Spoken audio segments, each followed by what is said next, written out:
नमस्ते जी।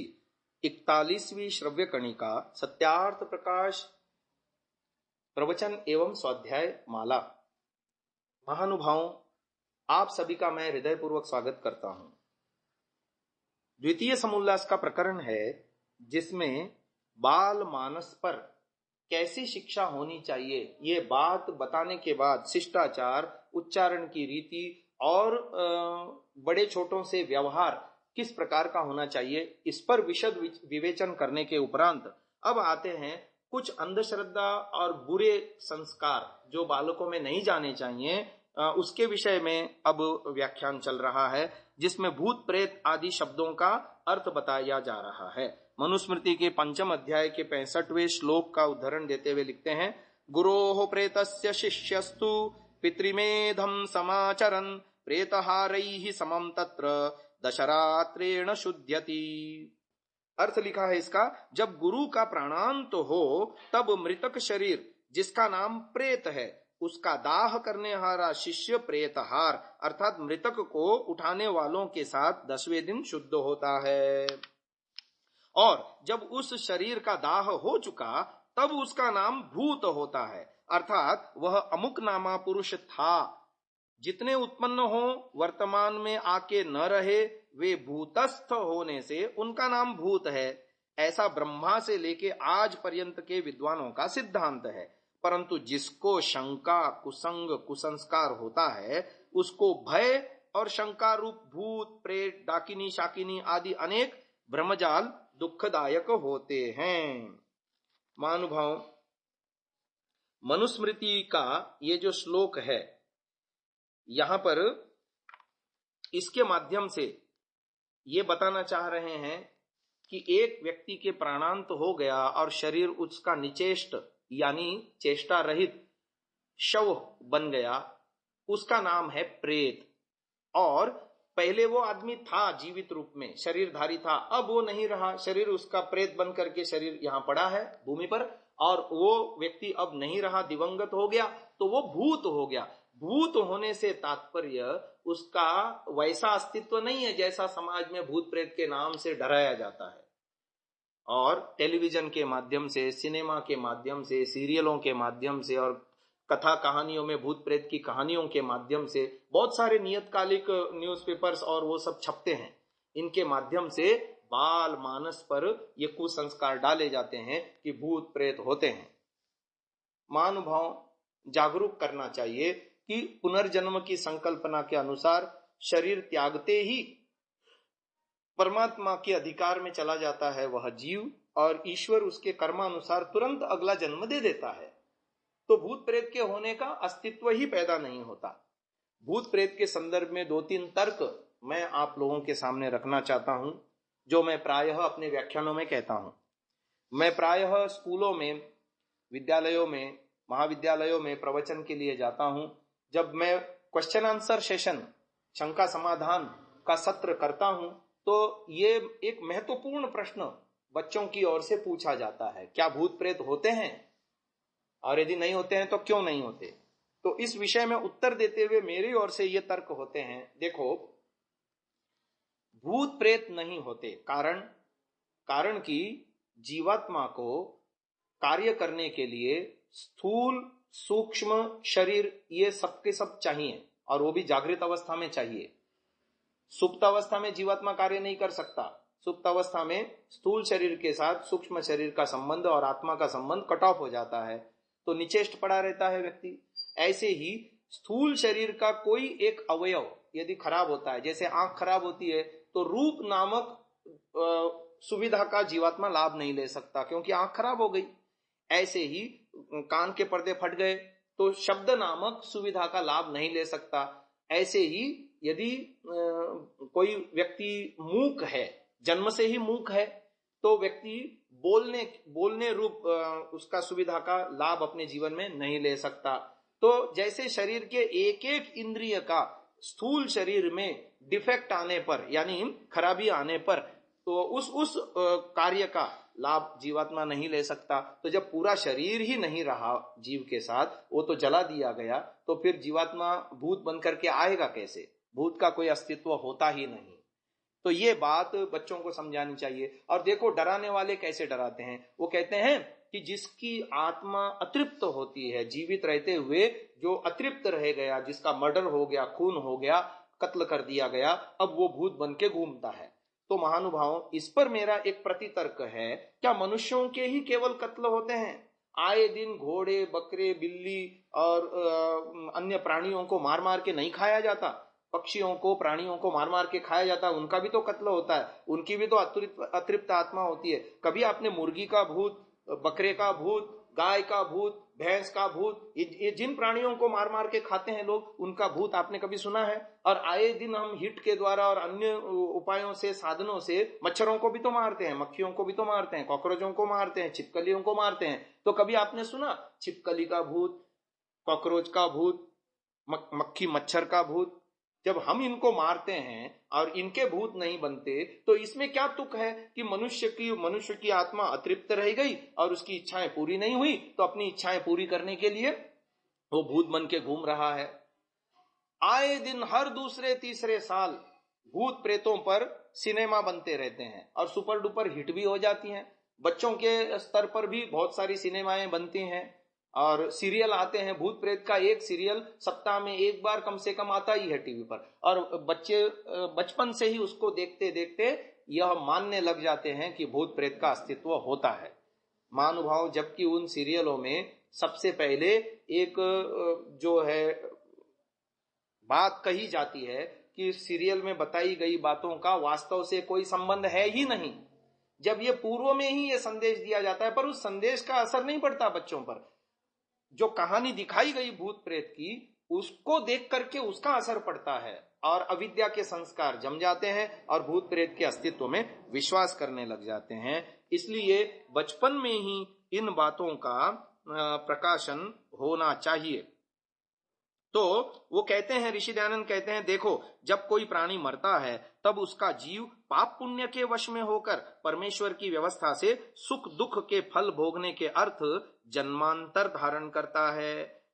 क्या इस अविनाशी परमेश्वर की व्यवस्था का कोई भी नाश कर सकता है? अज्ञानी लोग वैद्यक शास्त्र व पदार्थ विद्या के पढ़ने, सुनने और विचार से रहित होकर सन्निपात आदि, ज्वरादि, शारीरिक और उन्माद आदि मानस रोगों का नाम भूत प्रेत धरते हैं। यानी ये मानसिक और शारीरिक रोग हैं, और वो कुसंस्कार इतने भर दिए गए बचपन से, वो टीवी सीरियल और सिनेमा और वो कहानियां पढ़ पढ़ करके वो बाल मानस पर उसका कुसंस्कार इतना ज्यादा गहरा पड़ गया कि वो उनके झूठे अस्तित्व में विश्वास करने लग गया। तो इसलिए ऋषि दयानंद लिखते हैं कि ये सन्निपात आदि शारीरिक और उन्माद यानी पागलपन आदि मानस रोग ही हैं जो भूत प्रेत नाम से कहे जाते हैं। उनका औषध सेवन और पथ्य आदि उचित व्यवहार न करके उन धूर्त, पाखंडी, महामूर्ख, अनाचारी, स्वार्थी, भंगी, चमार, शूद्र, म्लेच्छादि पर भी विश्वासी होकर अनेक प्रकार के ढोंग, छलकपट, उच्छिष्ट भोजन, डोरा, धागा आदि मिथ्या यंत्र तंत्र बंधवाते फिरते हैं। अपने धन का नाश करते, संतान आदि की दुर्दशा करते और उनके रोगों को बढ़ा करके दुखी होते रहते हैं, दुख देते फिरते हैं। महानुभाव, महर्षि दयानंद जी ने अपने मन की पीड़ा यहां व्यक्त की है कि वैदिक सिद्धांत के न जानने के कारण समाज का एक बहुत बड़ा वर्ग भूत प्रेत के नाम पर इन बाबा धागा धोरा आदि बांधने वाले बाबाओं के चक्कर में फंस जाता है और अपने संतानों को बहुत कष्ट देते हैं, खुद भी दुखी रहते हैं। जिसका अस्तित्व ही नहीं है, उस सिद्धांत को यदि समझ लिया जाए तो भूत प्रेत का अस्तित्व ही नहीं रहेगा और उसका कोई प्रभाव भी नहीं रहेगा। पर नहीं, सत्य को न जानने के कारण अविद्या अंधकार के भ्रम जाल में फंस करके जो है व्यक्ति कितने दुख उठाता है। लोगों को ठगने के लिए, जनता को ठगने के लिए यक्ष, राक्षस, भूतगण, पिशाच, ग्रह आदिकों की और मंत्र यंत्र द्वारा हम शांति करते हैं, ऐसा कह करके लोग ठगते हैं। वे चोर हैं, अस्वर्गीय हैं। यह ठीक है कि वेदादि शास्त्रों में इस प्रकार के मंत्र श्लोक आदि विद्यमान हैं जिनमें राक्षस, पिशाच आदि का उल्लेख हुआ है, परंतु मनुस्मृति आदि अनेक आर्ष ग्रंथों में राक्षस, गंधर्व आदि का वर्णन उपलब्ध है। आयुर्वेद के प्रसिद्ध ग्रंथ सुश्रुत, सूत्र स्थान अध्याय 11 में भूत विद्या, असुर, राक्षस, पिशाच आदि का भी विस्तार से विवेचन है, परंतु उनमें उपलब्ध वर्णन वर्तमान में लोगों के द्वारा प्रचलित धारणाओं से मेल नहीं खाता। इसलिए उक्त नामों से प्रसिद्ध भूत, राक्षस आदि के वास्तविक स्वरूप को समझना आवश्यक है। शास्त्रों में जिन नामों से प्रायः इनका उल्लेख हुआ है वे हैं राक्षस, पिशाच, किमिदिन, दुर्नामा, नाष्ट्र, निशाचर, नक्तंचर, यातुधान, प्रेत आदि।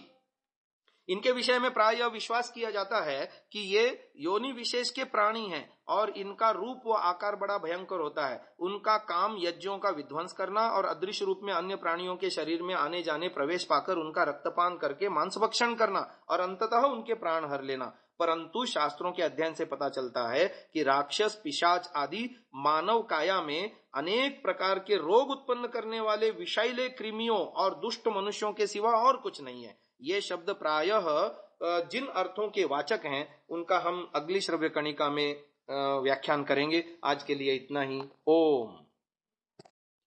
ओम नमस्ते जी।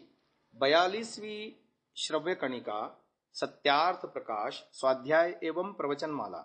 आप सभी स्वाध्याय प्रेमी, धर्म प्रेमी महानुभावों का हार्दिक स्वागत है। हम चर्चा कर रहे थे भूत प्रेत आदि की। द्वितीय समुल्लास का प्रकरण है। महानुभावों, ये जो शब्द आए हैं शास्त्रों में, प्राचीन शास्त्रों में, भूत प्रेत पिशाच आदि, उनके विषय में हम स्वामी विद्यानंद जी सरस्वती जी ने सत्यार्थ भास्कर नामक जो पुस्तक लिखी है उसके अंदर जो लेख है उसको हम पढ़ के आपको सुना रहे थे कि देखो कि ये जो शास्त्रों के अध्ययन से हमको पता चलता है कि राक्षस, पिशाच आदि मानव काया में यानी मनुष्य शरीर में अनेक प्रकार के रोग उत्पन्न करने वाले विषैले कृमियों और दुष्ट मनुष्यों के सिवाय और कुछ नहीं है। ये शब्द प्रायः इस प्रकार के अर्थों के वाचक हैं। कैसे? रक्षस, रक्ष्यते अस्मात्, अपादाने असुन प्रत्यय, इससे बचा जाता है। निरुक्तकार कहते हैं रक्षो रक्षितव्यम अस्मात् रहसि क्षिणोति इति वा रात्रौ नक्षते इति वा, इससे अपने आप को बचाना चाहिए, एकांत में मार डालता है, रात्रि में चलता है। पिशाचः पिशितम अश्नाति इति, मांस खाता है, अतः पिशाच कहता है। यातुधानः यातुगंता धीयते अभिधीयते इति यातुधानः, यह चलने वाला कहा जाता है, इससे यातुदान है। अथवा यातनाम दुखम ददाति इति यातुधानः, जो पीड़ा पहुंचाते हैं वे यातुधान है। किमिदिनमिति चरते, निरुक्त किमिदिनीम वर्तते इति रंध्रान्वेषण बुद्धया चरणशीला, ये सायण आचार्य जी का है जो व्याख्यान है। जो छिद्रान्वेषण बुद्धि से रहते हैं वे किमिदिन है। नक्तंचर, निशाचर, जो रात्रि में विचरण करते हैं वे नक्तंचर और निशाचर हैं। इन अर्थों से स्पष्ट है कि ये नाम किसी योनि विशेष के वाचक न होकर के जीवों की प्रकृति के बोधक हैं। राक्षस, पिशाच आदि कृमियों के नाम हैं। इसमें वेद की साक्षी यह है कि अथर्ववेद के 8वें कांड का 6वां सूक्त विशेष रूप से राक्षसों, पिशाचों आदि का वर्णन करता है। इस सूक्त के पहले ही मंत्र में दुर्नामा शब्द आता है। दुर्नामा को सूक्त के शेष मंत्रों में गंधर्व, राक्षस, पिशाच, यातुधान आदि कहा गया है। दुर्नामा क्या है, इस विषय में निरुक्तकार कहता है दुर्नामा कृमिर भवति, अर्थात दुर्नामा कृमियों को कहते हैं। इस विषय में एक अंग्रेजी पुस्तक है myths of Babylonia and Assyria by Donald A Mackenzie. वो लिखते हैं germs of disease were depicted by lively imaginations as invisible demons who derived nourishment from the human body, अर्थात रोगों के कृमियों की अदृश्य राक्षसों के रूप में कल्पना की गई। ये राक्षस मानव शरीर से पोषण पाते थे। रोग के कृमियों का नाश करने वाले वैद्य को वेद में रक्षोहा यानी राक्षसों का संहार करने वाला कहा गया है। यह ऋग्वेद में आया है। यत्रौषधीः समग्मतः राजानः समितामिव विप्रः स उच्यते भिक्षग्रोक्षोहामिव चातानः, अर्थात जिस प्रकार राजा लोग युद्ध में एकत्रित होते हैं उसी प्रकार जिसके पास सब औषधियां एकत्रित होते हैं उस विद्वान का नाम भिषग व वैद्य होता है। वही विद्वान राक्षसों यानी रोग कृमियों का हनन करने वाला और इस प्रकार के रोगों को दूर करने वाला होता है। इससे स्पष्ट है कि वैद्य को रक्षोहा कहते हैं। वैद्य जिन राक्षसों का नाश करता है वे रोगोत्पादक कृमि ही हो सकते हैं, विशालकाय और भयंकर आकृति वाले तथाकथित राक्षस नहीं। इसी प्रकार जिन पदार्थों को रक्षोघ्न कहा गया है वे भी राक्षसों यानी कृमियों को मारने वाले ही हैं। उनमें एक सूर्य यानी इंद्र है, जिसे अनेकत्र राक्षसों का संहार करने वाला कहा गया है। सूर्य का प्रकाश व उसकी रश्मियां सनरेज निर्विवाद रूप से जर्म यानी कृमियों को हनन यानी नाश करने वाली हैं। इसे आधुनिक विज्ञान भी स्वीकार करता है। कुछ समय के लिए नियमित रूप से सूर्य अभिमुख बैठना अथवा धूप में बैठना स्वास्थ्य के लिए हितकारक बताते हुए ऐसे मकान बनाने का निर्देश किया गया जिनमें किसी न किसी समय अनिवार्य रूप से धूप का प्रवेश होता हो।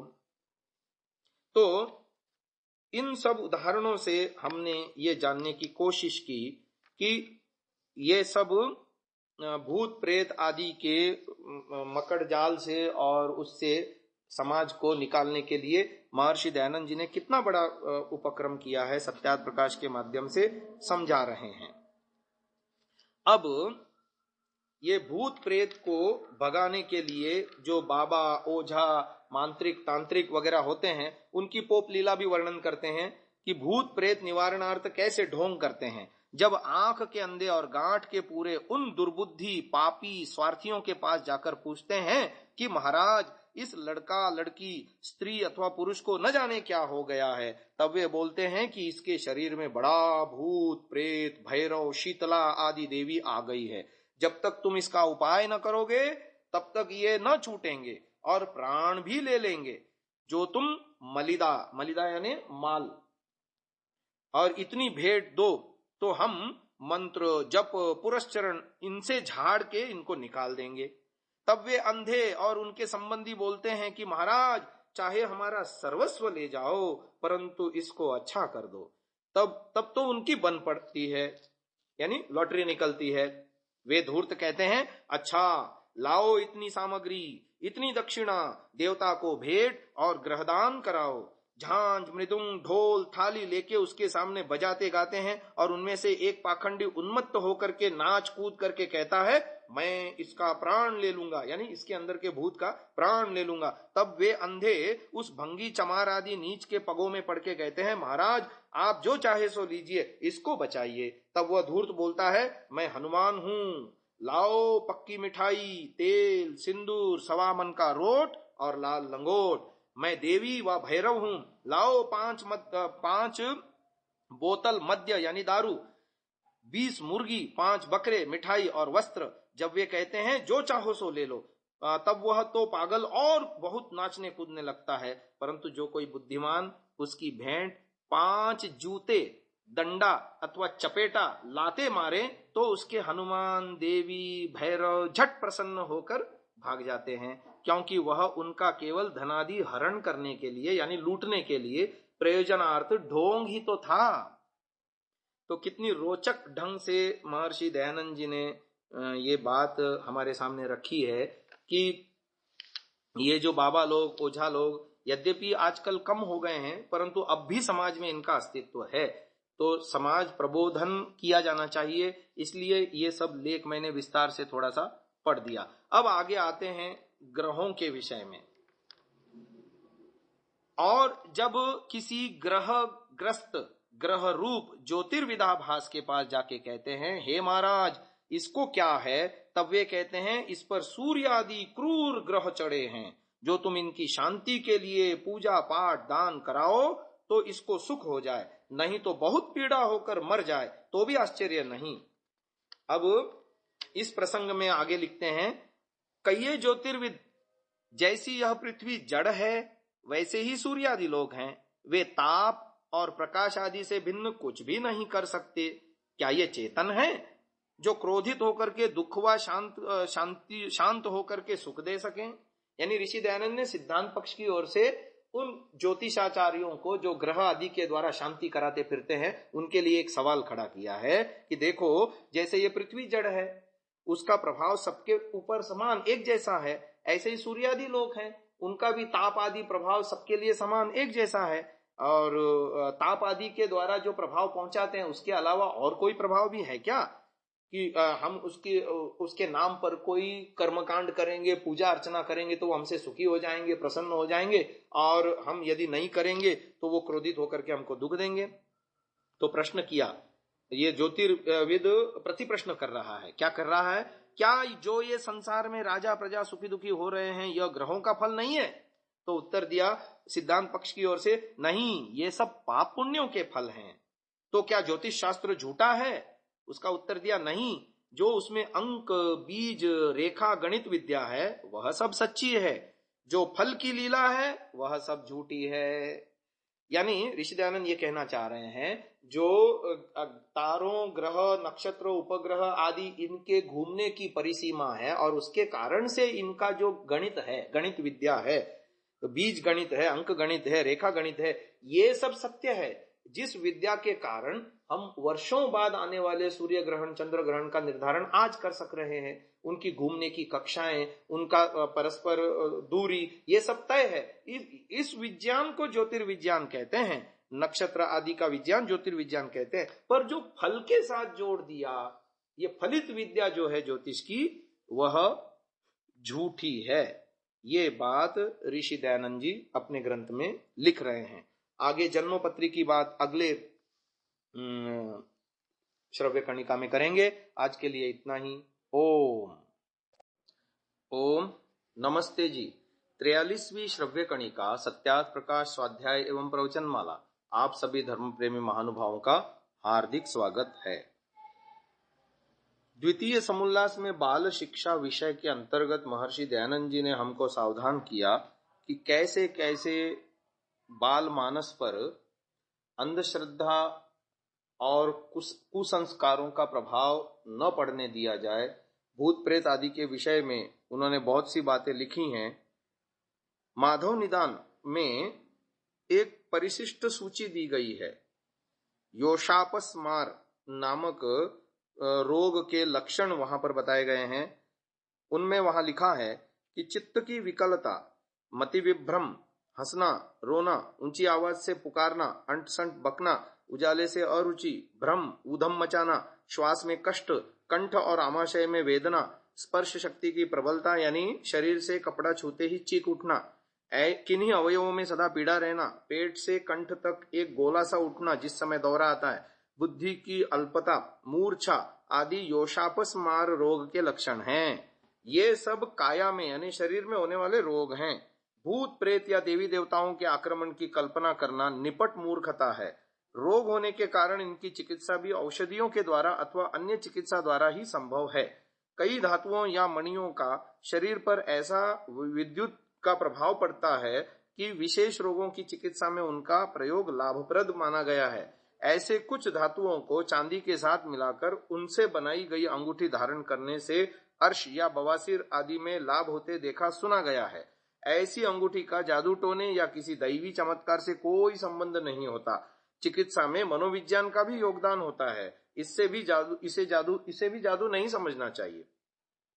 और कई लोग कहते हैं कि कभी कभी भूत प्रेत संबंधी ऐसी घटनाएं देखने सुनने में आती हैं जिनसे कारण भूतों और उनके कारनामों को नकारा नहीं जा सकता और न मानने वालों को भी बरबस मानना पड़ता है।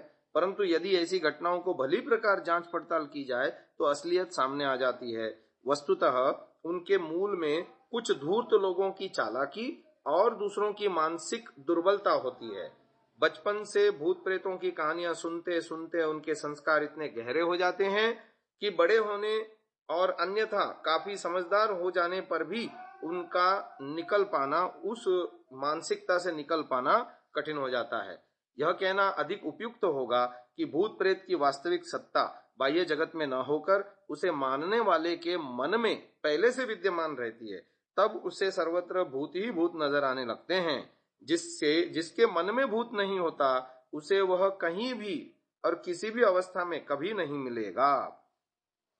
अब ज्योतिष शास्त्र में जो फलित विद्या है उसके आधार पर महर्षि दयानंद जी ने बहुत सी सारी बातें लिखी हैं कि कैसे ज्योतिषी लोग डराते हैं और कैसे भोले भाले अज्ञानी अविद्याग्रस्त लोग अपना धन, शक्ति, समय और स्वास्थ्य खोते रहते हैं इन तांत्रिक ओझा आदि के चक्कर में आकर के।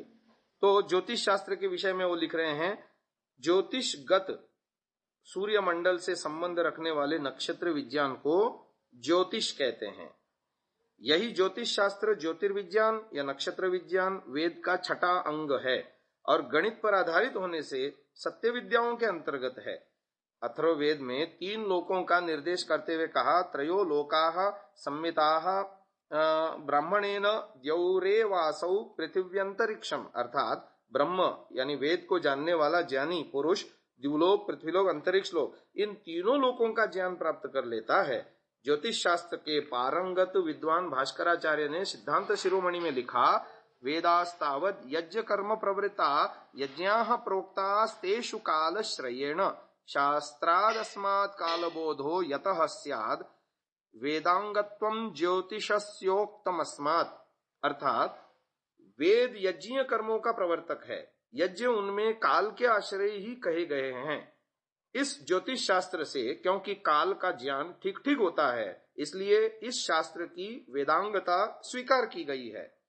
सामान्यतः प्रकाश की झलक मात्र को ज्योति कहते हैं, परंतु ऋग्वेद में सूर्य तथा सौरमंडल के साथ संपर्क रखने वाले सभी नक्षत्रों को ज्योति ही नाम से प्रकट किया गया है। इसी से सिद्ध होता है कि आकाशगत सूर्य मंडल से संबंध रखने वाले नक्षत्र विज्ञान को ज्योतिष कहना चाहिए। जितने भी श्रेष्ठ कर्म हैं वे सभी वेद में यज्ञ नाम से कहे गए हैं। प्रत्येक यज्ञीय कर्म काल की किसी न किसी संधि में संपन्न होता है। आर्य जीवन की संध्योपासना भी दिन रात की संधि वेला में संपन्न की जाती है। काल का ज्ञान पृथ्वी से संपर्क रखने वाले सूर्य, चंद्रमा आदि की गति पर निर्भर होता है। इसलिए वैदिक ऋषियों ने पार्थिव पदार्थों के ज्ञान के साथ साथ नक्षत्र विद्या का संपादन भी आवश्यक समझा था। ऋग्वेद में सूर्य की 6-6 मास वाली दोनों परिधियों के द्वारा उत्तरायण दक्षिणायन का ज्ञान मिलता है। वहीं चंद्रमा की गति से बनने वाले शुक्ल पक्ष, कृष्ण पक्ष का उल्लेख है। यजुर्वेद में 6 ऋतुओं का वर्णन है। ऋग्वेद में सूर्य की परिक्रमा करने के लिए पृथ्वी का घूमना और उससे दिन रात और 12 महीनों का बनना लिखा गया है। वहीं संवत्सर का भी पूरा ब्यौरा दिया गया है। जिस रेखा पर पृथ्वी सूर्य की परिक्रमा करती है उस रेखापथ का नाम वैदिक परिभाषा में वैश्वानर पथ है। अथर्ववेद में वैश्वानर पथ का निर्देश करते हुए उत्तरी और दक्षिणी ध्रुवों में 6-6 महीने के दिन और 6-6 महीने के रात होने का भी संकेत मिला है।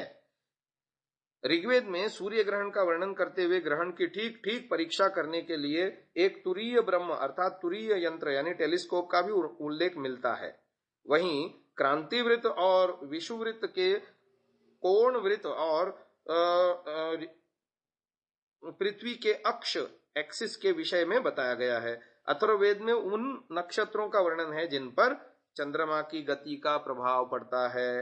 नक्षत्र विद्या के द्वारा हम नक्षत्रों की स्थिति, एक दूसरे से दूरी और गति के आधार पर काल गणना करके ऐतिहासिक घटनाओं का कालक्रम निर्धारित कर सकते हैं।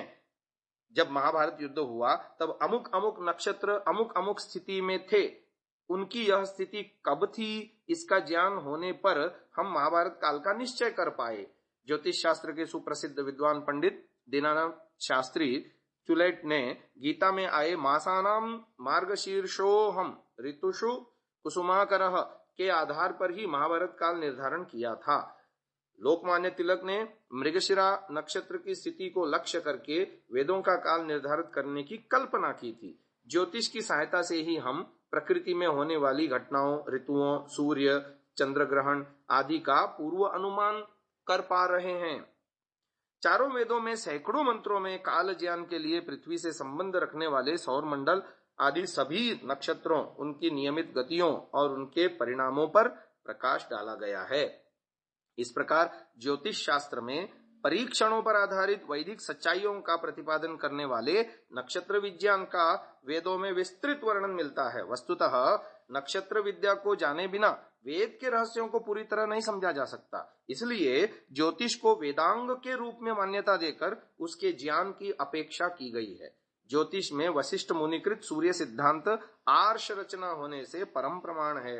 परंतु जैसे यह पृथ्वी जड़ है वैसे ही सूर्य, चंद्रमा, मंगल, शनि आदि ग्रह भी जड़ हैं।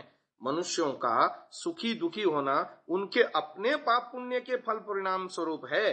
किसी से प्रसन्न होकर उसे सुख समृद्धि प्रदान करने अथवा क्रोधित होकर उसे हानि पहुंचाने का सामर्थ्य इन जड़ ग्रह नक्षत्र आदि पदार्थों में नहीं है। इसलिए जहां गणित के सिद्धांतों पर आधारित ज्योतिष शास्त्र सर्वथा सत्य एवं उपादेय है, ज्ञान प्राप्त करने योग्य है, वहीं फलित ज्योतिष अंधविश्वास पर आधारित होने के कारण बैठे बिठाए मनुष्यों को विपत्ति में फंसाने वाला है।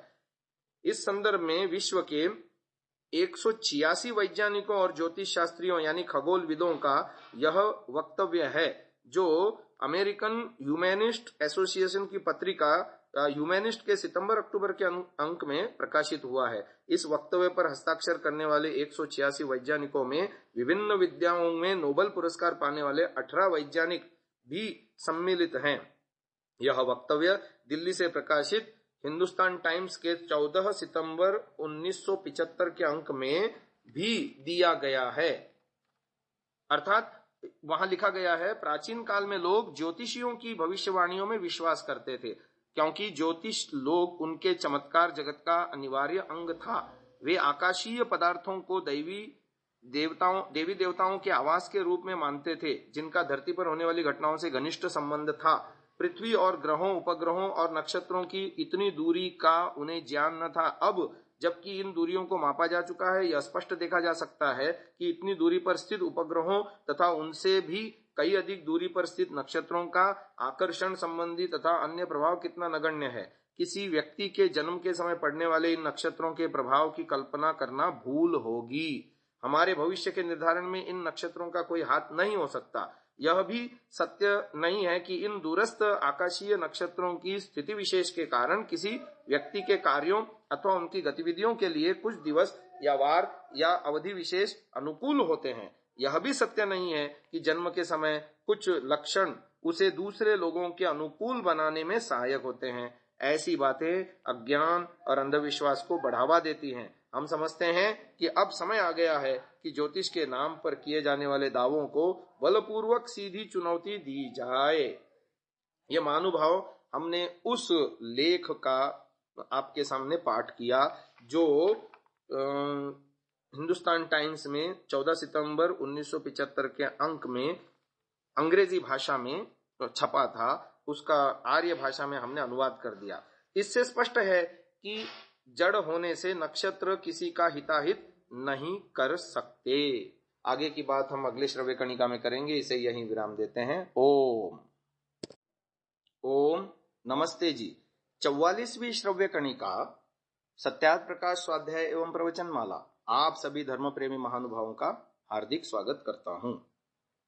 द्वितीय समुल्लास के अंतर्गत बाल शिक्षा के अंतर्गत हम अंधविश्वास एवं कुसंस्कारों पर जो बाल मानस पर आज के समाज में भी यथावत देखे जा रहे हैं, उनकी चर्चा हम कर रहे थे कि भूत प्रेत का कैसा प्रभाव बच्चों के मानस पर डाला जाता है विभिन्न सीरियलों के द्वारा और कहानियों के द्वारा, किस्सों के द्वारा, और ज्योतिष विद्या जो फलित विद्या है कैसे झूठी है और कौन सी विद्या सच्ची है। इस विषय में हम आपके सामने कह रहे थे कि नक्षत्र विज्ञान और ग्रह उपग्रह नक्षत्र आदि की स्थिति और उनका होने वाला प्रभाव हमारे जीवन में, वो जो गणित विद्या है वो सत्य है, और फलित विद्या जो इसके साथ जोड़ करके ये सारा का पोप लीला चली है वो कैसे झूठी है। इस विषय में हमने आपके सामने बहुत सारी बातें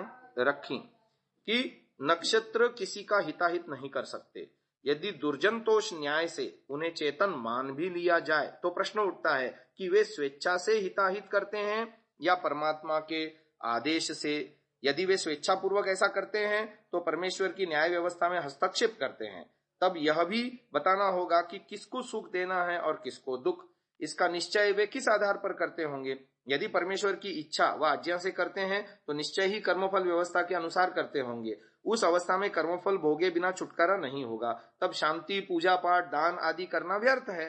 वर्तमान में ज्योतिष शब्द अतीत में घटी अथवा भविष्य में होने वाली घटनाओं के लिए रूढ़ हो गया है ना। ज्योतिष कहते ही हम किसी हाथ दिखाने के लिए जाते हैं या कुंडली दिखा करके भूतकाल में घटी हुई घटनाओं को और उसके प्रभाव को और भविष्य में होने वाले अनिष्ट के निवारण के लिए किसी ज्योतिषी के पास जाते हुए लोगों को देखते हैं। इस शब्द के सुनते ही मनुष्य में अपने भविष्य को जानने की इच्छा बलवती हो उठती है और वह इसके लिए जहां तहां मारा मारा भागता हुआ धूर्तों के चंगुल में फंस जाता है। दीवान बहादुर LD कन्नू पिल्ले ज्योतिर्विज्ञान के अधिकृत विद्वानों में से एक रहे हैं। उनके बनाए हुए पंचांगों को प्रमाण कोटि में रखा जाता है। उनका निश्चित विचार है कि पर्याप्त समय ऐसा रहा है जब इस देश के साहित्य में फलित ज्योतिष का उल्लेख नहीं मिलता।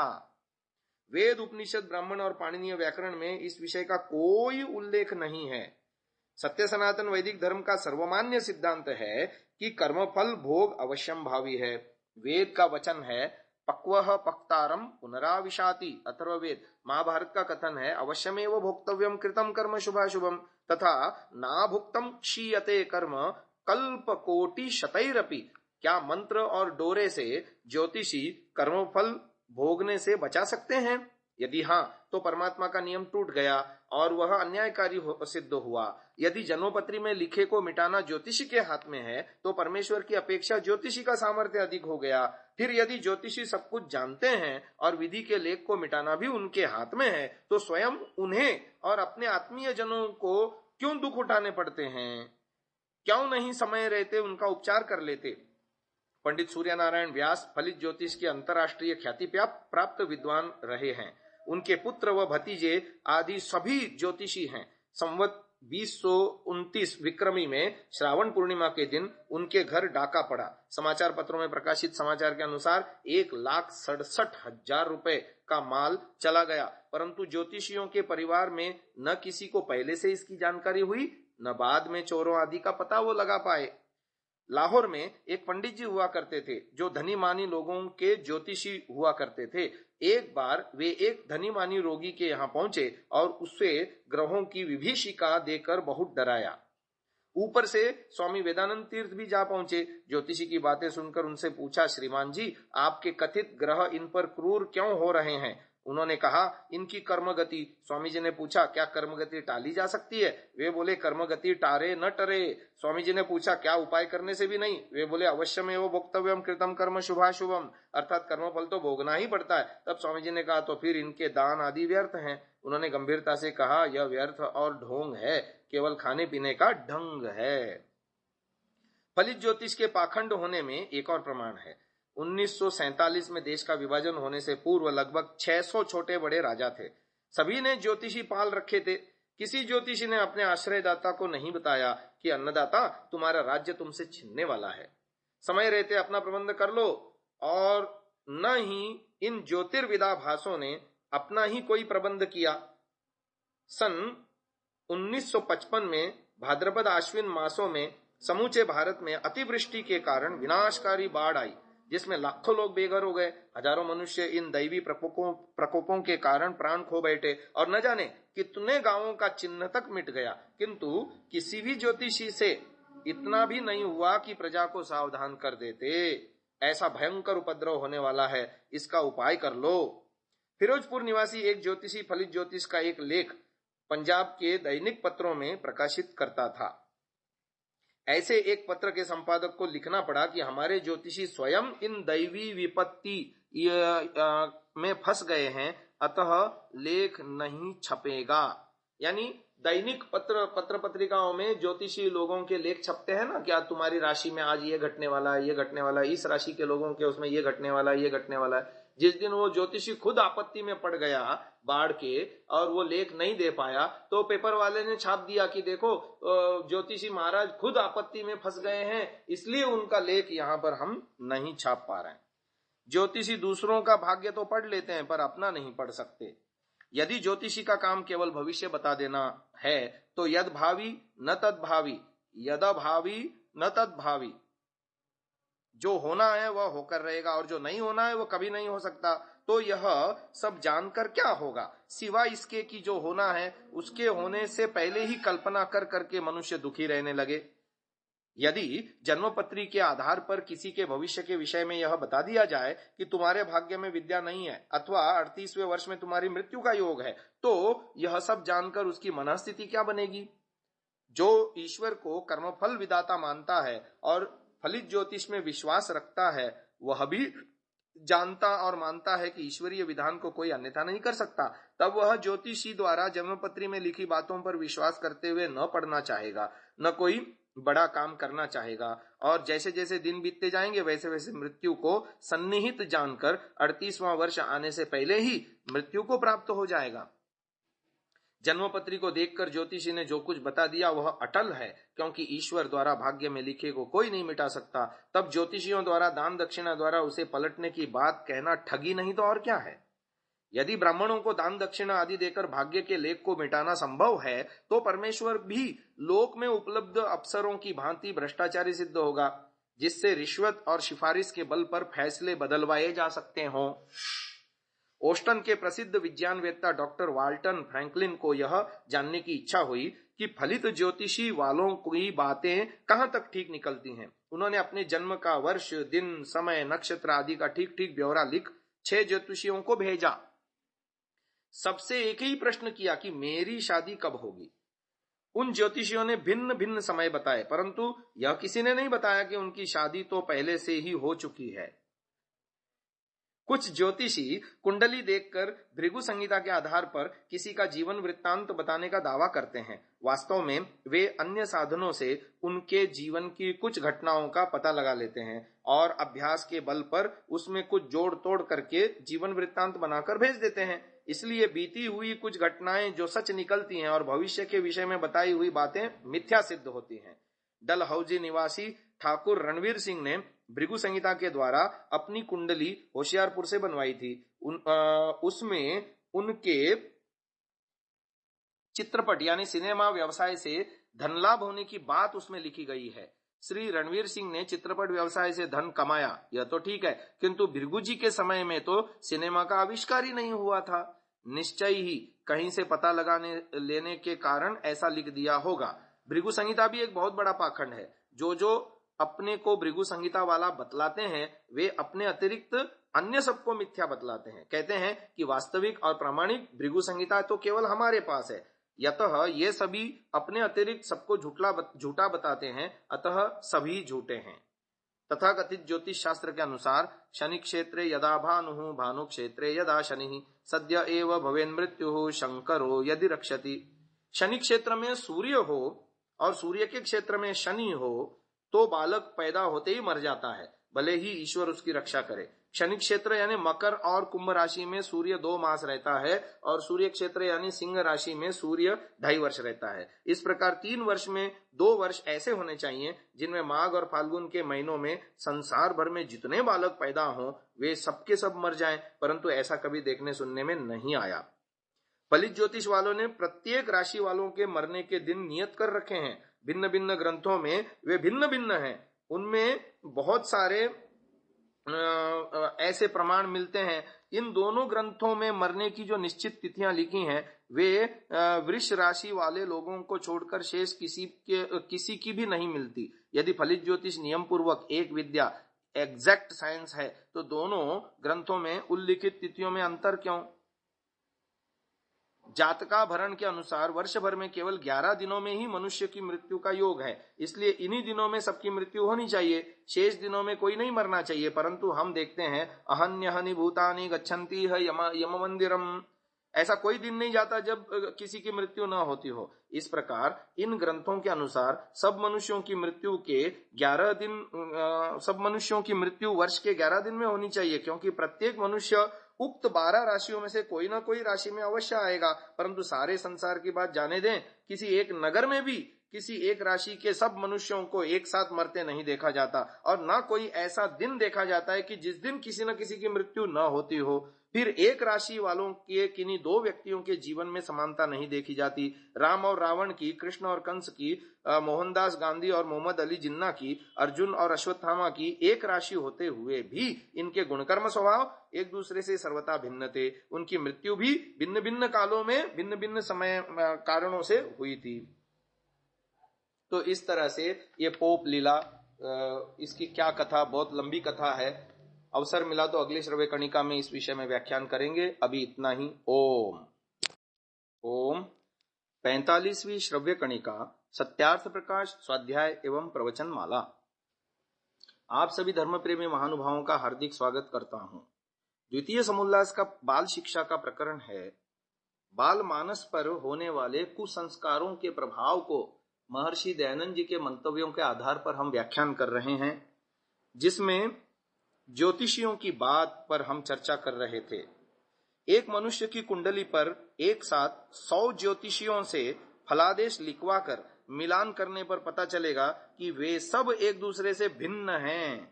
इतना ही नहीं, एक ही ज्योतिषी को कुछ मास के अंतर से दोबारा वही पत्रिका दिखाकर फलादेश लिखवाया जाए तब भी वह पहले से भिन्न होगा। यानी एक ही ज्योतिषी 10 महीने या 1 साल के अंतराल में एक ही व्यक्ति की कुंडली लिखता है, देख करके उसका फलादेश लिखता है, तो उसमें अंतर पाया जाएगा। जातकाभरण में मेष राशि का फल लिखा है कि मेष राशि वाला धनवान, पुत्रवान, उदार, धार्मिक वृत्ति वाला, सुशील, राजप्रिय, सुंदर गुणों वाला, सदा देव ब्राह्मणों की पूजा करने वाला, तांबे के समान भूरी आंखों वाला, शूरवीर, शीघ्र प्रसन्न होने वाला, कामी और दुर्बल जानू वाला होगा। कुल 12 राशियां होती हैं। इस हिसाब से मोटे तौर पर संसार की जनसंख्या के 12वें भाग की मेष राशि होगी। तो क्या इनमें से कोई भी व्यक्ति निर्धन नहीं होता? क्या वे सभी उदार और धर्मात्मा होते हैं? दुर्बल जानू वाला शूरवीर हो सकता है और कामी धार्मिक वृत्ति वाला कैसे हो सकता है? जिन ईसाई मुसलमानों की राशि मेष होगी, वे ब्राह्मणों की पूजा करने वाले कैसे हो सकते हैं? महानुभाव, इनकी पोल पट्टी इसी से खुल जाती है, इसी एक प्रमाण से, कि प्रतिदिन जो टीवी पे, आजकल टीवी पे भी आ रहा है, चैनलों में आ रहा है, न्यूज चैनलों में आ रहा है। सुबह खोलते ही न्यूज चैनल खोलो, वो अपना राशि फल बताता है, अमुक अमुक राशि वालों का आज का दिन का ये है। अब यदि वो जितने लोग सुन रहे हैं उनको, वे लोग आत्मनिरीक्षण करें और अपनी अपनी राशि के लिए बताया गया भविष्य यदि वो पूरे दिन की दिनचर्या के साथ तुलना करके देखें तो नहीं मिलेगा। ये दावे के साथ कहा जा सकता है 60 से 70% लोगों का झूठा मिलेगा। तो 70-80% लोगों का जो ये भविष्य झूठा निकलता है और फिर भी लोग उसे देखे जा रहे हैं, सुने जा रहे हैं, ये कितना बड़ा अविद्या का प्रभाव है। महानुभाव, ज्योतिषियों के घरों में विधुर और विधवाएं क्यों होती हैं? ये प्रश्न है। उनके घरों में सास बहू के झगड़े क्यों होते होंगे? उनकी लड़कियां ससुराल में क्यों दुख उठाती हैं? यदि उनके अंदर इतनी पावर है कि भविष्य को देख सके, तो कोई भी पिता अपनी बेटी को ऐसे घर में क्यों भेजना चाहेगा जहां पर उसको भविष्य में दुख मिलना हो? तो फलिश ज्योतिष के अनुसार मुहूर्त आदि निकलवा कर हिंदुओं के यहाँ विवाह होते हैं, फिर उन्हीं के यहाँ सबसे अधिक विधवाएं क्यों हैं? यदि आयु निश्चित है तो नाड़ी वेद में विवाह करने से टल क्यों जाती है? यदि कर्म रेखा अटल है तो ज्योतिषी के पास जाने का क्या लाभ? यदि टल नहीं सकती तो किस प्रकार के उपाय पूछने का क्या लाभ? यदि टल सकती है तो जन्मपत्री आदि लेख मिथ्या सिद्ध हुआ। जो फलित ज्योतिष के अनुसार सब कुछ जन्म के साथ ही निश्चित हो जाता है, तो निश्चय करने वाला स्वयं भगवान है, वही सब जन्मपत्री में लिखा होता है, तो उसे अन्यथा करने का सामर्थ्य किस में हो सकता है? तब उससे जानकर हर समय दुखी रहने के सिवा और क्या होगा? इसलिए ग्रंथकार ने जन्म पत्र को शोक पत्र कहा। यानी ऋषि दयानंद ने अपने सत्यार्थ प्रकाश के द्वितीय समुल्लास के लेख में जन्मपत्री नहीं, शोक पत्री कहा। रामायण के अनुसार राम और सीता के विवाह का मुहूर्त साक्षात कृत धर्मा महर्षि वशिष्ठ ने निकाला था। राम के राज तिलक का मुहूर्त भी उन्होंने ही निश्चित किया था, किंतु राम और सीता का, विशेषतः सीता का सारा जीवन दुखों में बीता। वास्तव में रामायण काल में जन्मपत्री मिलाने या मुहूर्त आदि देखने की कोई साक्षी नहीं मिलती। जनक ने तो सीता का विवाह स्वयंवर से किया था। जो भी धनुष तोड़ देता उसी के साथ सीता का विवाह हो जाता, तब जन्मपत्री मिलाने का प्रश्न ही कहां उठता। जनक की दूसरी पुत्री उर्मिला का तथा उनके भाई कुशध्वज की दोनों कन्याओं मांडवी और श्रुतकीर्ति का विवाह भी वशिष्ठ और विश्वामित्र की सम्मति से महाराज दशरथ के तीनों पुत्रों लक्ष्मण, भरत और शत्रुघ्न के साथ तत्काल एक ही दिन, एक ही समय में, एक ही मंडप में उत्तरा फाल्गुनी नक्षत्र में किया गया था। कुंडलियां नहीं मिलाई गई थी। यदि जन्मपत्रियों का मिलाना माना जाए और वशिष्ठ जी जैसे महर्षि द्वारा मुहूर्त का निश्चित किया जाना माना जाए, तो एक ही मुहूर्त में संपन्न कार्य के भिन्न भिन्न परिणाम क्यों निकले? सीता को वनों में भटकना पड़ा, उर्मिला को पति के रहते वियोग व दुख सहना पड़ा, और मांडवी को भरत के अयोध्या में रहते हुए पति सुख से वंचित रहना पड़ा।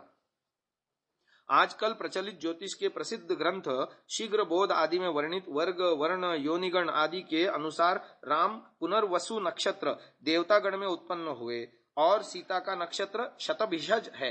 राक्षसगण, देवता और राक्षसगण एक दूसरे के विरोधी होने से राम और सीता में निरंतर कलह रहनी चाहिए थी, परंतु उन दोनों को तो दाम्पत्य जीवन का आदर्श माना जाता है।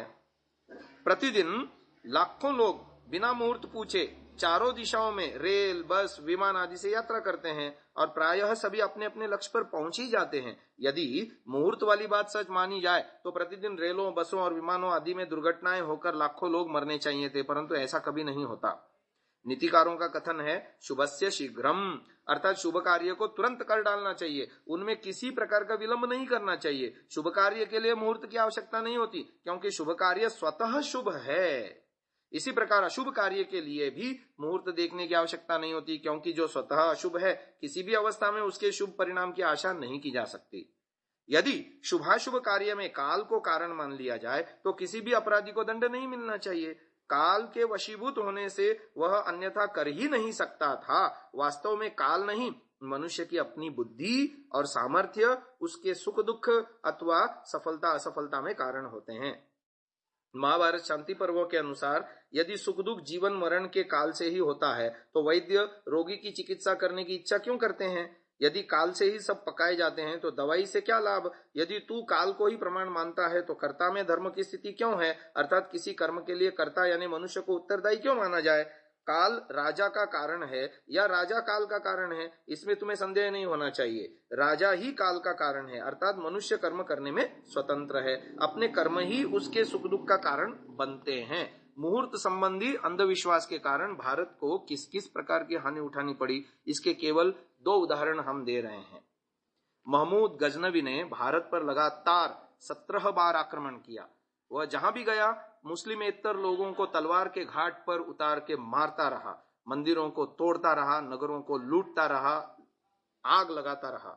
सैकड़ों हिंदुओं को दास बनाकर गजरी में 3-3 पैसे में बेच डाला। अंतिम बार उसने काठियावाड़ के प्रसिद्ध सोमनाथ मंदिर पर आक्रमण किया। महमूद के सैनिकों की तुलना में भारतीय सेना कहीं अधिक शक्तिशाली थी, परंतु पंडे पुजारियों ने अपनी सेना को यह कहकर रोके रखा कि अभी तुम्हारी चढ़ाई का मुहूर्त नहीं है। एक ने 8वां चंद्रमा बताया, दूसरे ने योगिनी सामने दिखाई, किसी ने कहा आप लोग निश्चिंत रहें, महादेव जी भैरव और वीरभद्र को भेज देंगे और वे सब म्लेच्छों को मार भगाएंगे। जब यवन सेना द्वारा चारों ओर से घेर लिया गया, तब पुजारियों ने हाथ जोड़कर कहा कि इन 3 करोड़ रुपया ले लो, पर हमारे मंदिर और मूर्ति को मत तोड़ो।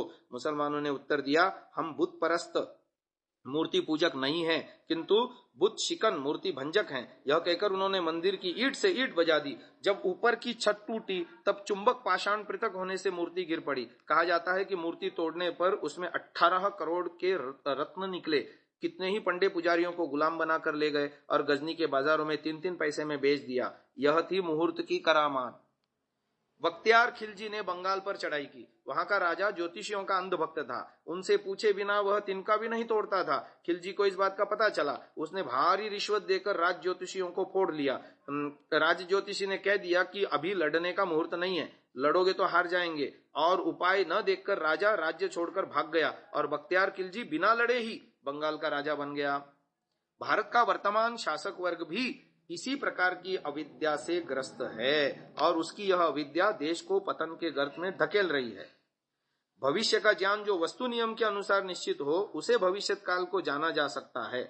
सूर्योदय और सूर्यास्त का समय, तिथियां, ऋतुओं का परिवर्तन, सूर्य और चंद्रमा का ग्रहण आदि का ज्ञान मनुष्यों को होना चाहिए, क्योंकि यह सब पृथ्वी, चांद आदि की नियमित गति पर निर्भर है, जो नियम के अनुसार निश्चित है और जिनमें कभी पल भर भी अंतर नहीं पड़ता। कारण को देखकर भविष्य के कार्य को जाना जा सकता है, जैसे बादलों को देखकर वर्षा होने का अनुमान, सर्दी गर्मी की जांच से आने वाली आंधी और वर्षा का अनुमान, पूर्वानुमान इत्यादि। परंतु मनुष्य द्वारा भविष्य में किए जाने वाले कर्मों के बारे में और फिर उसके फलस्वरूप होने वाले सुख दुख के बारे में मनुष्य तो क्या, ईश्वर भी नहीं जान सकता। जीव कर्म करने में कर्तुम अकर्तुम अन्यथा कर्तुम स्वतंत्र, अर्थात किसी भी तरह से कर्म करने में जीव 100% स्वतंत्र है। जिस कर्म के करने का मैंने संकल्प भी नहीं किया उसे ईश्वर कैसे जान सकता है। दुर्जन तो न्याय से यदि वह यह मान भी ले कि ईश्वर यह जानता है कि आज से 8वें दिन में चोरी करूंगा, तो प्रश्न उठता है कि मैं अपने चोरी करने के संकल्प को बदल भी कैसे सकूंगा। यदि बदल सकता हूं तो ईश्वर का ज्ञान मिथ्या हो गया, और यदि नहीं बदल सकता अन्यथा होने से वह ईश्वर नहीं रहा, और यदि बदल नहीं सकता तो मेरे काम ईश्वर के ज्ञान में पहले से नियत होने से, अल्प शक्ति होने से मैं वैसा ही करने पर मजबूर हो जाऊंगा। फिर मुझे उसका दंड क्यों मिले। जिस काम को मैंने स्वेच्छापूर्वक नहीं किया उसका फल भी मुझे नहीं भोगना चाहिए। जिसने वह कार्य बलपूर्वक मुझसे करवाया, इससे यह सिद्ध होता है कि जिन बातों अर्थात भविष्य में किए जाने वाले कर्मों को सर्वज्ञ ईश्वर भी नहीं जानता, उन्हें कोई अल्पज्ञ मनुष्य नहीं जान सकता। अतः जन्मपत्री के आधार पर बताई हुई बातों पर विश्वास नहीं करना चाहिए। इस विषय में आगे की बात अगली श्रव्य कणिका में करेंगे। इसको यहीं विराम देते हैं। ओम नमस्ते जी। 46वीं श्रव्य कणिका सत्यार्थ प्रकाश स्वाध्याय एवं प्रवचनमाला। आप सभी धर्म प्रेमी महानुभावों का हार्दिक स्वागत है। महानुभाव, द्वितीय समुल्लास का प्रकरण है बाल शिक्षा विषय। महर्षि जी लिखते हैं, वीर्य रक्षा के लाभ और वीर्य नाश से हानि, और वीर्य की रक्षा में आनंद और नाश करने में दुख प्राप्ति भी जना देनी चाहिए। जैसे देखो, जिसके शरीर में सुरक्षित वीर्य रहता है तब उसको आरोग्य, बुद्धि, बल, पराक्रम बढ़ के बहुत सुख की प्राप्ति होती है। इसके रक्षण में यही रीति है कि विषयों की कथा, विषयी लोगों का संग, विषयों का ध्यान, स्त्री आदि का दर्शन, एकांत सेवन, संभाषण और स्पर्शन आदि कर्म से ब्रह्मचारी लोग पृथक रहकर उत्तम शिक्षा, पूर्ण विद्या को प्राप्त होवें। जिसके शरीर में वीर्य नहीं होता वह नपुंसक, महाकुलक्षणी, और जिसको प्रमेह रोग होता है वह दुर्बल, निस्तेज, निर्बुद्धि, उत्साह, साहस, धैर्य, पराक्रम आदि गुणों से रहित होकर नष्ट हो जाता है। जो तुम लोग सुशिक्षा और विद्या के ग्रहण, वीर्य की रक्षा करने में इस समय चूकोगे तो पुनः इस जन्म में तुमको यह अमूल्य समय प्राप्त नहीं हो सकेगा। जब तक हम लोग गृह कर्मों के करने वाले जीते हैं तभी तक तुमको विद्या ग्रहण और शरीर का बल बढ़ाना चाहिए। तो ये वीर्य रक्षा की बात महत्वपूर्ण बताई जा रही है कि मनुष्य जो आंखों से जो कुछ देखता है, कानों से जो कुछ सुनता है, उसी का मन से चिंतन भी करता है। इन सब से उसके जो संस्कार बनते हैं उनसे उसका चरित्र निर्माण होता है। बचपन के संस्कार सबसे प्रबल और स्थायी होते हैं। वो नींव, भवन में जैसे नींव होती है उसका काम करते हैं। इसलिए ग्रंथकार ने माता पिता को सावधान किया कि हमारे समाज का उच्च वर्ग ही नहीं, मध्यम वर्ग भी जिस प्रकार के वातावरण में जी रहा है उसके फलस्वरूप वह अपनी प्राचीन सभ्यता, संस्कृति और मान्यताओं को पिछड़े वर्ग का प्रतीक मानकर क्लबों में मांस, मदिरा और रमणी में लिप्त रहने को जीवन का चरम लक्ष्य मान रहा है। धीरे धीरे वही वातावरण घरों का भी बनता जा रहा है। ऐसे घरों में विलास के सभी उपकरण जैसे टीवी, रेडियो, वीसीआर आदि सहज उपलब्ध हैं। अश्लील उपन्यास, अर्धनग्न ही नहीं, नग्न स्त्रियों के चित्रों से विभूषित फिल्मी पत्र पत्रिकाएं आदि ऐसे घरों की शोभा बढ़ा रहे हैं। बच्चे और बच्चों के माता पिता, भाई बहन वह सब कुछ पढ़ते, देखते, सुनते प्रसन्न होते हैं। बाजारों में, चौराहों पर भी इसी प्रकार के दृश्य देखने को मिलते हैं। कच्ची उम्र के लड़के लड़कियों को स्वच्छंद विचरते सड़कों, गलियों और पार्कों में यत्र तत्र सर्वत्र देखा जा सकता है। अश्लील हाव भावों का प्रदर्शन करते हुए बारातों में सम्मिलित स्त्री पुरुषों का शराब पीकर बैंड की धुन पर सड़कों पर थिरकना आजकल आम बात हो चली है। ऐसी अवस्था में वीर्य रक्षा कैसे हो सकती है। व्यभिचार, बलात्कार, हत्याएं, नई नई बीमारियां इसका परिणाम है जो समाज और राष्ट्र को खोखला बना करके सर्वनाश की ओर धकेल रहा है। पूरा का पूरा समाज आज महाविकृति की ओर अग्रसर है। तो ऋषि दयानंद ने ये उस जमाने में जब ये सब नहीं थे तब इतना सावधान किया था। आज तो इस उपदेश की कितनी अधिक आवश्यकता है, श्रोतागण इसको अच्छी प्रकार समझ सकते हैं। आगे ऋषि दयानंद लिखते हैं, इसी प्रकार की अन्य अन्य शिक्षा भी माता पिता करें, इसलिए मातृमान पितृमान शब्द का ग्रहण किया गया है। अर्थात जन्म से 5वें वर्ष तक बालक को माता, 6ठे वर्ष से 8वें वर्ष तक पिता शिक्षा करे और 9वें वर्ष के आरंभ में द्विज अपने संतानों का उपनयन करके आचार्य कुल में, अर्थात जहां पूर्ण विद्वान और पूर्ण विदुषी स्त्री शिक्षा और विद्यादान करने वाली हो, वहां लड़के और लड़कियों को भेज दें और शूद्र आदि वर्ण उपनयन किए बिना विद्याभ्यास के लिए गुरुकुल में भेज दें। अब बात आती है कि शूद्र का उपनयन क्यों नहीं होना चाहिए, द्विज अर्थात ब्राह्मण क्षत्रिय वैश्य का ही उपनयन क्यों होना चाहिए। तो क्षूद्रादि में आदि पद से अतिशूद्र अथवा निषाद आदि भी अभिप्रेत हैं। जब तक बच्चे छोटे होते हैं अथवा विद्याध्ययन की समाप्ति पर उनका अपना वर्ण निश्चित नहीं हो जाता, तब तक उनके सब संस्कार आदि पारिवारिक परिवेश के अनुसार ही होते हैं। द्विजों के घर में सभी संस्कार यथावत होते रहते हैं, इसलिए वे अपनी कुल परंपरा के अनुसार समय पर उपनयन संस्कार करा के गुरुकुल में पढ़ने भेजेंगे। शूद्र अतिशूद्र आदि साधारणतया अनपढ़ होते हैं, परिणामतः ब्राह्मण आदि के बालकों के समान उनके बालकों का विकास नहीं हो पाता, उनके घरों में कोई कर्मकांड भी नहीं होता, इसलिए वहां विधिवत उपनयन संस्कार नहीं हो पाता। परंतु इस कारण उसे पढ़ने लिखने का अवसर भी न दिया जाए, यह न्यायोचित नहीं है। इसलिए उपनयन के बिना भी उसे गुरुकुल में विद्या अध्ययन के लिए भेजने का प्रावधान महर्षि ने किया है। अवसर दिए जाने पर भी यदि उससे कुछ नहीं आएगा तब उसे शूद्र समझा जाएगा, अन्यथा द्विज संतानों की भांति जिस वर्ण के अनुरूप उसके गुण कर्म स्वभाव होंगे, परीक्षोपरांत तदनुसार उसका वर्ण घोषित कर दिया जाएगा। इसका निश्चय गुरुकुल से स्नातक बनते समय होगा। महानुभाव, कितनी बढ़िया व्यवस्था है। ऐसा निर्देश स्वयं ग्रंथकार ने चतुर्थ समुल्लास में कुछ इन शब्दों में किया है कि यह गुण कर्मों से वर्णों की व्यवस्था कन्याओं की 16वें वर्ष और पुरुषों की 25वें वर्ष की परीक्षा में नियत करनी चाहिए। परंतु यज्ञोपवीत के बिना गुरुकुल में रहते हुए शूद्र का बालक अपने प्रति हीन भावना से ग्रस्त रहेगा और यज्ञोपवीत धारी उसके द्विज कुलोत्पन्न सहाध्यायी भी उसे हेय दृष्टि से देखा करेंगे। वहां यह भेदभाव हमें ठीक प्रतीत नहीं होता। अर्थात भले ही घर में उसका यज्ञोपवीत न हुआ हो, गुरुकुल में आने के पश्चात उसका यज्ञोपवीत कराया जा सकता है। यह हमारा व्यक्तिगत मत है।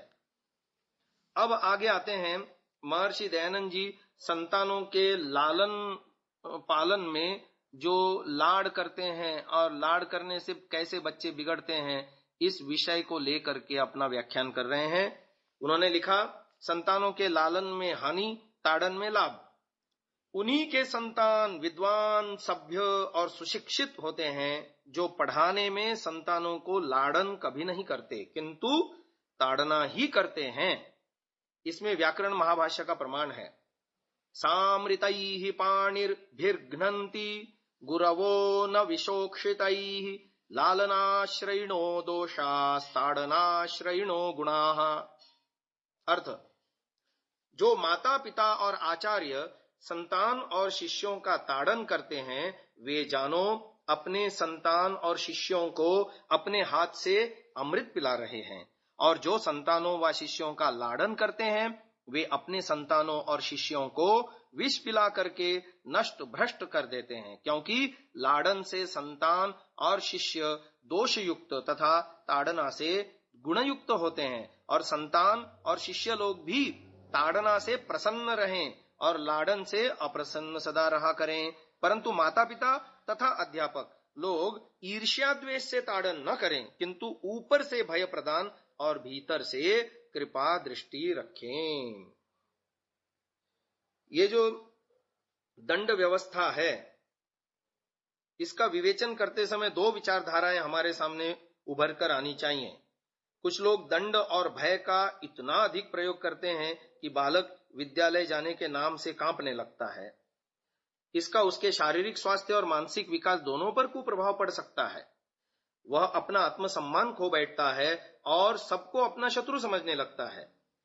दूसरी ओर वे माता पिता हैं जो बच्चे के अपराध करने पर उसे हंसकर टाल देते हैं। बच्चा किसी बड़े से अशिष्ट व्यवहार कर दे या उसका अपमान करे तो भी उसे डांटने की बजाय प्रसन्न होते हैं। अश्लील बातें या हाव भाव करने पर सिनेमा के गंदे गीत, गाने, नृत्य आदि के लिए स्वयं माता पिता प्रोत्साहित करते आजकल पाए जाते हैं। तथोक्त बड़े घरों में अध्यापक को तिरस्कारपूर्ण शब्दों से स्मरण किया जाता है, जबकि बच्चे को आदर मिलता है। ग्रंथकार का स्पष्ट मत है, महर्षि दयानंद जी का यह मत है कि उन्हीं की संतान विद्वान और सभ्य और सुशिक्षित होती है जो संतानों का लाड़न नहीं करते किंतु ताड़ना करते रहते हैं। वे लिखते हैं, जब कभी बालक कोई बुरी चेष्टा करे, मलिनता, मैले वस्त्र धारण, उठने बैठने में विपरीत आचरण, निंदा, ईर्ष्या, चोरी जारी, अनभ्यास, आलस्य, अति भोजन, अति जागरण, अति निद्रा, व्यर्थ खेलना, इधर उधर अंट संट मारना, विषय सेवन, बुरे व्यवहारों की कथा करना व सुनना, दुष्टों के संग बैठना आदि दुष्ट व्यवहार करें तो उसे यथा अपराध कठिन दंड देवें। आचार्य लोग अपने विद्यार्थियों को विद्या और सुशिक्षा देने के लिए प्रेम भाव से अपने हाथों से ताड़ना करते हैं, क्योंकि संतान और विद्यार्थियों का जितना लाड़ करना है उतना ही उसके बिगाड़ और जितनी ताड़ना करनी है उतना ही उसके लिए सुधार है। परंतु ऐसी ताड़ना न करे जिससे अंग भंग व मर्म लगने से विद्यार्थी व लड़के लड़की लोग व्यथा को प्राप्त हो जाएं। ये व्याख्यान महर्षि दयानंद जी ने व्यवहार भानु में किया है। आगे की बात हम अगली श्रव्य कणिका में करेंगे। अभी इसको यहीं विराम देते हैं। ओम ओम नमस्ते जी। 47वीं श्रव्य कणिका सत्यार्थ प्रकाश स्वाध्याय एवं प्रवचन माला। आप सभी धर्म प्रेमी महानुभावों का हार्दिक स्वागत है। प्रसंग है द्वितीय समुल्लास का बाल शिक्षा विषय, जिसमें लाड़ना करने से बच्चों का बिगाड़ और ताड़ना करने से, और वह भी सीमित मात्रा में ताड़ना करने से कैसे बच्चों का निर्माण होता है, इस बात को महर्षि दयानंद जी समझा रहे हैं। उसी बात को हम थोड़ा सा आगे बढ़ाते हैं। जैसे व्यवहार भानु की बात हमने कल लिखी कि विद्यार्थी लड़के लड़की को इस तरह से नहीं ताड़ना करनी चाहिए कि जिससे अंग भंग हो या मर्म लगने से विद्यार्थी लोग व्यथा को प्राप्त हो जाएं। तो वस्तुतः दंड व्यवस्था के अभाव में सारी व्यवस्था शिथिल हो जाती है और व्यक्ति को मनमानी करने का अवसर मिलता है। अपराध का दंड न मिलने पर अपराधी को बार बार वैसा ही अपराध करने को प्रोत्साहन मिलता है। मनु जी ने स्पष्ट लिखा है, दंडः शास्ति प्रजा सर्वा। तुलसी ने भी कहा है, भय बिन प्रीत न होय। और कबीर जी कहते हैं, भय पारस है जीव को। बालकों के पालन पोषण और शिक्षण में समुचित दंड व्यवस्था की आवश्यकता पर बल दिया गया है। ग्रंथकार की मान्यता है, जो बुरी चेष्टा देखकर लड़कों को न घुड़कते और न दंड देते हैं, वे क्यों कर माता पिता और आचार्य हो सकते हैं। ये बात उन्होंने व्यवहार भानु में लिखी है। किंतु इसका अर्थ यह नहीं कि आंख मूंद कर दंड व्यवस्था लागू की जाए। अध्यापक का अपने शिष्य के साथ तादात्म्य व हित की भावना न होने पर दंड व्यवस्था पूर्ण फलदायी नहीं हो सकती। वस्तुतः दंड तभी फलदायी होता है जब दंड देने वाले के हृदय में पूर्ण हित की भावना हो और बालक व विद्यार्थी को इसका विश्वास हो। ग्रंथकार के गुरु दंडी स्वामी विरजानंद जी का स्वभाव उग्र था। यानी ऋषि दयानंद जी ने जिनसे पढ़ा वो गुरु विरजानंद जी हैं। उनका स्वभाव उग्र था। कभी कभी क्रुद्ध होकर वे शिष्यों के हाथ पर लाठी भी जमा देते थे। एक बार महर्षि दयानंद जी की भी बारी आ गई। कहते हैं, लाठी की उस चोट का निशान मरण पर्यंत उनके हाथ पर बना रहा, जिसे देखकर वे अपने गुरु का प्रसाद मानते हुए प्रसन्न हो उठते थे। उन्हें गुरु के उपकारों का स्मरण हो जाता और कृतज्ञता पूर्ण आनंद से उनके नेत्र सजल हो उठते। अपनी अनुभूति के आधार पर ही वे ये लिख सके कि शिष्य लोग भी ताड़ना से प्रसन्न और लाड़न से सदा अप्रसन्न रहा करें। आधुनिक मनोविज्ञान वेत्ता व शिक्षा शास्त्री दंड के औचित्य को ही स्वीकार नहीं करते। उनके अनुसार इससे बालक के मन में अनेक प्रकार की कुंठाओं को उत्पन्न होने की संभावना है। यह सच है। यदि दंड विवेक पूर्वक न दिया जाए और वह दंड बालक के सर्वनाश का कारण बन सकता है, पर यह भी उतना ही बड़ा सत्य है कि दंड व्यवस्था सर्वथा समाप्त हो जाए तो छात्र के उद्दंड और उच्छृंखल हो जाने की पूर्ण आशंका बनी रहती है। अतः शास्त्रकारों ने छात्रों के सुधार के लिए इसे आवश्यक माना है। तो ये दंड व्यवस्था के विषय में हमने बात कही। अब आते हैं अन्य शिक्षाओं, चोरी आदि के त्याग और सत्याचरण ग्रहण की शिक्षा। महर्षि दयानंद लिखते हैं, जैसी अन्य शिक्षा की वैसी चोरी, जारी, आलस्य, प्रमाद, मादक द्रव्य, मिथ्या भाषण, हिंसा, क्रूरता, ईर्ष्या, द्वेष, मोह आदि दोषों के छोड़ने और सत्याचार के ग्रहण करने की शिक्षा करें।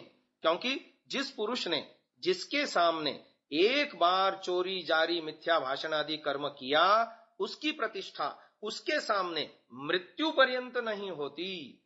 जैसी हानि प्रतिज्ञा मिथ्या करने वाली की होती है, वैसी अन्य किसी की नहीं।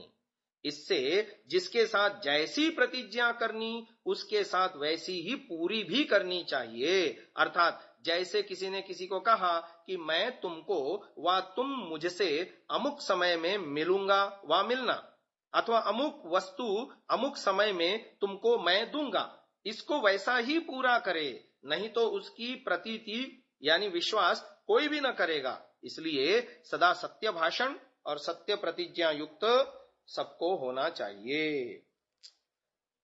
सत्यार्थ प्रकाश के प्रथम संस्करण में इतना विशेष है, प्रथम तो विचार करके प्रतिज्ञा करनी चाहिए।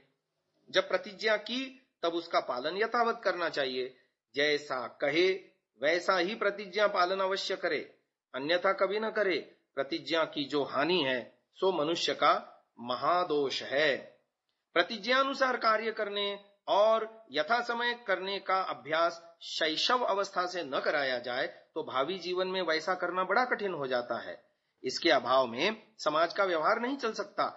इस विषय में ग्रंथकार की भावना कितनी प्रबल है कि उन्होंने स्वरचित वेद भाष्य में अनेकत्र अभिव्यक्त किया है। यजुर्वेद के 9वें 12वें मंत्र में भावार्थ वे लिखते हैं, राजा, उसके नौकर, प्रजा पुरुषों को उचित है कि अपनी प्रतिज्ञा और वाणी को कभी असत्य होने न दे।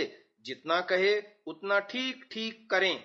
जिसकी वाणी सब काल में सत्य होती है, वही पुरुष राज्याधिकार के योग्य होता है। जब तक ऐसा नहीं होता, तब तक उन राजा और प्रजा के पुरुषों का विश्वास और वे सुखों को नहीं बढ़ा सकते। पुनः यजुर्वेद अध्याय 40 के 3 मंत्र के भाष्य में लिखते हैं, वे ही मनुष्य, असुर, दैत्य, राक्षस तथा पिशाच आदि हैं, जो आत्मा में और जानते, वाणी से और बोलते और करते कुछ और ही हैं, और जो आत्मा, मन, वाणी और कर्म में निष्कपट एक सा आचरण करते हैं, वे देव सब जगत को पवित्र करते हुए इस लोक और परलोक में अतुल सुख भोगते हैं। मनुष्य का कर्तव्य है कि भली प्रकार सोच विचार कर कुछ कहें और तत्पश्चात जो कहा है उसे क्रियान्वित अवश्य करें। इस विषय में संदर्भ को लेकर के एक कविता भापा जी की, स्वर्गीय डॉक्टर त्रिलोकीनाथ क्षत्रिय भापा नाम से कविताएं लिखते थे, उनकी एक कविता मुझे स्मरण हो आई है। जैसा देखें वैसा बोलें, जैसा सोचें वैसा बोलें, भीतर बाहर हो एक ही जैसा, आदमी बड़ा है छोटा पैसा, हम बोले ना कि पैसा बोले, जैसा देखें वैसा बोले, जैसा देखे है भारी विज्ञान, जैसा सोचे है अंतर्ज्ञान, ऐसा देखें ना वैसा बोले, जैसा देखें वैसा बोले, हर कुछ आदमी के लिए है, आदमी पर ब्रह्म के लिए है, ब्रह्म जिए ऋषि जैसा बोले, जैसा देखें वैसा बोले, जैसा देखें वैसा बोले, जैसा सोचें वैसा बोले। अब हम आगे चलते हैं। सत्यार्थ प्रकाश में ऋषि दयानंद लिखते हैं कि कैसे अभिमान से व्यक्ति की हानि होती है। किसी को अभिमान नहीं करना चाहिए, करना योग्य नहीं है, क्योंकि अभिमानः श्रियं हन्ति यह विदुर नीति का वचन है। जो अभिमान अर्थात अहंकार है वह सभी शोभा और लक्ष्मी का नाश कर देता है। इस वास्ते अभिमान नहीं करना चाहिए। आगे बात आती है छल कपट की, कि वो कहते हैं कि छल कपट व कृतघ्नता से अपना ही हृदय दुखित होता है, तो दूसरों की क्या कथा कहनी। छल कपट उसको कहते हैं जो भीतर और बाहर और रख दूसरे को मोह में डाल और दूसरे की हानि पर ध्यान न देकर केवल अपना प्रयोजन सिद्ध करना। कृतज्ञता उसको कहते हैं कि किसी के किए हुए उपकार को न मानना। तो शास्त्र में भी अन्यत्र कृतज्ञता का बड़ा पाप माना गया है कि कृतज्ञता बहुत बड़ा पाप है, इतना बड़ा कि इसका कोई प्रायश्चित भी संभव नहीं है। कृतज्ञस्य नास्ति निष्कृति। वाल्मीकि रामायण के अनुसार कृतार्था ह्य कृतार्थानाम मित्राणाम न भवन्ति ये तान मृतानामपि क्रव्यादाः कृतघ्नान्नोपभुञ्जते। अर्थ इसका, जो अपना स्वार्थ सिद्ध हो जाने पर जिनके कार्य पूरे नहीं हुए हैं, उनकी कार्य सिद्धि में सहायक नहीं होते, उन कृतज्ञ लोगों के मरने पर मांसाहारी जंतु भी उनका मांस नहीं खाते। यह अर्थवाद है, अर्थात जिसके कृतज्ञता की पापातिशयता इससे प्रकट होती है। शेक्सपियर ने अपने नाटक किंग लियर में कृतज्ञता का विवेचन करते हुए लिखा कि ingratitude thou marble hearted friend more hideous than the sea monster when thou showest thee in a child। अर्थात कृतज्ञते तू पाषाण हृदय राक्षस के समान है, समुद्री दानों से भी अधिक विकराल है जब तू बालक के रूप में प्रकट होती है। आगे वो लिखते हैं, कृतज्ञ संतान सांप के विषैले दांतों से भी तीव्र वेदना देने वाली होती है। और उसी में और आगे लिखा है, यदि संतान कृतज्ञ हो जाए तो यह ऐसा ही है जैसे मुंह में रोटी डालने वाले हाथ को काट लें। महानुभाव, शिक्षाएं महर्षि कितनी सुंदर सुंदर दे रहे हैं बच्चों के लिए। आगे की शिक्षा सामान्य व्यवहार की शिक्षाएं आ रही हैं जो अगली श्रव्य कणिका में हम सुनेंगे। इसको यहीं विराम देते हैं। ओम ओम नमस्ते जी। 48वीं श्रव्य कणिका सत्यार्थ प्रकाश स्वाध्याय एवं प्रवचन माला। आप सभी धर्मप्रेमी महानुभावों का हार्दिक स्वागत है। द्वितीय समुल्लास का प्रसंग है, बाल शिक्षा विचार चल रहा है।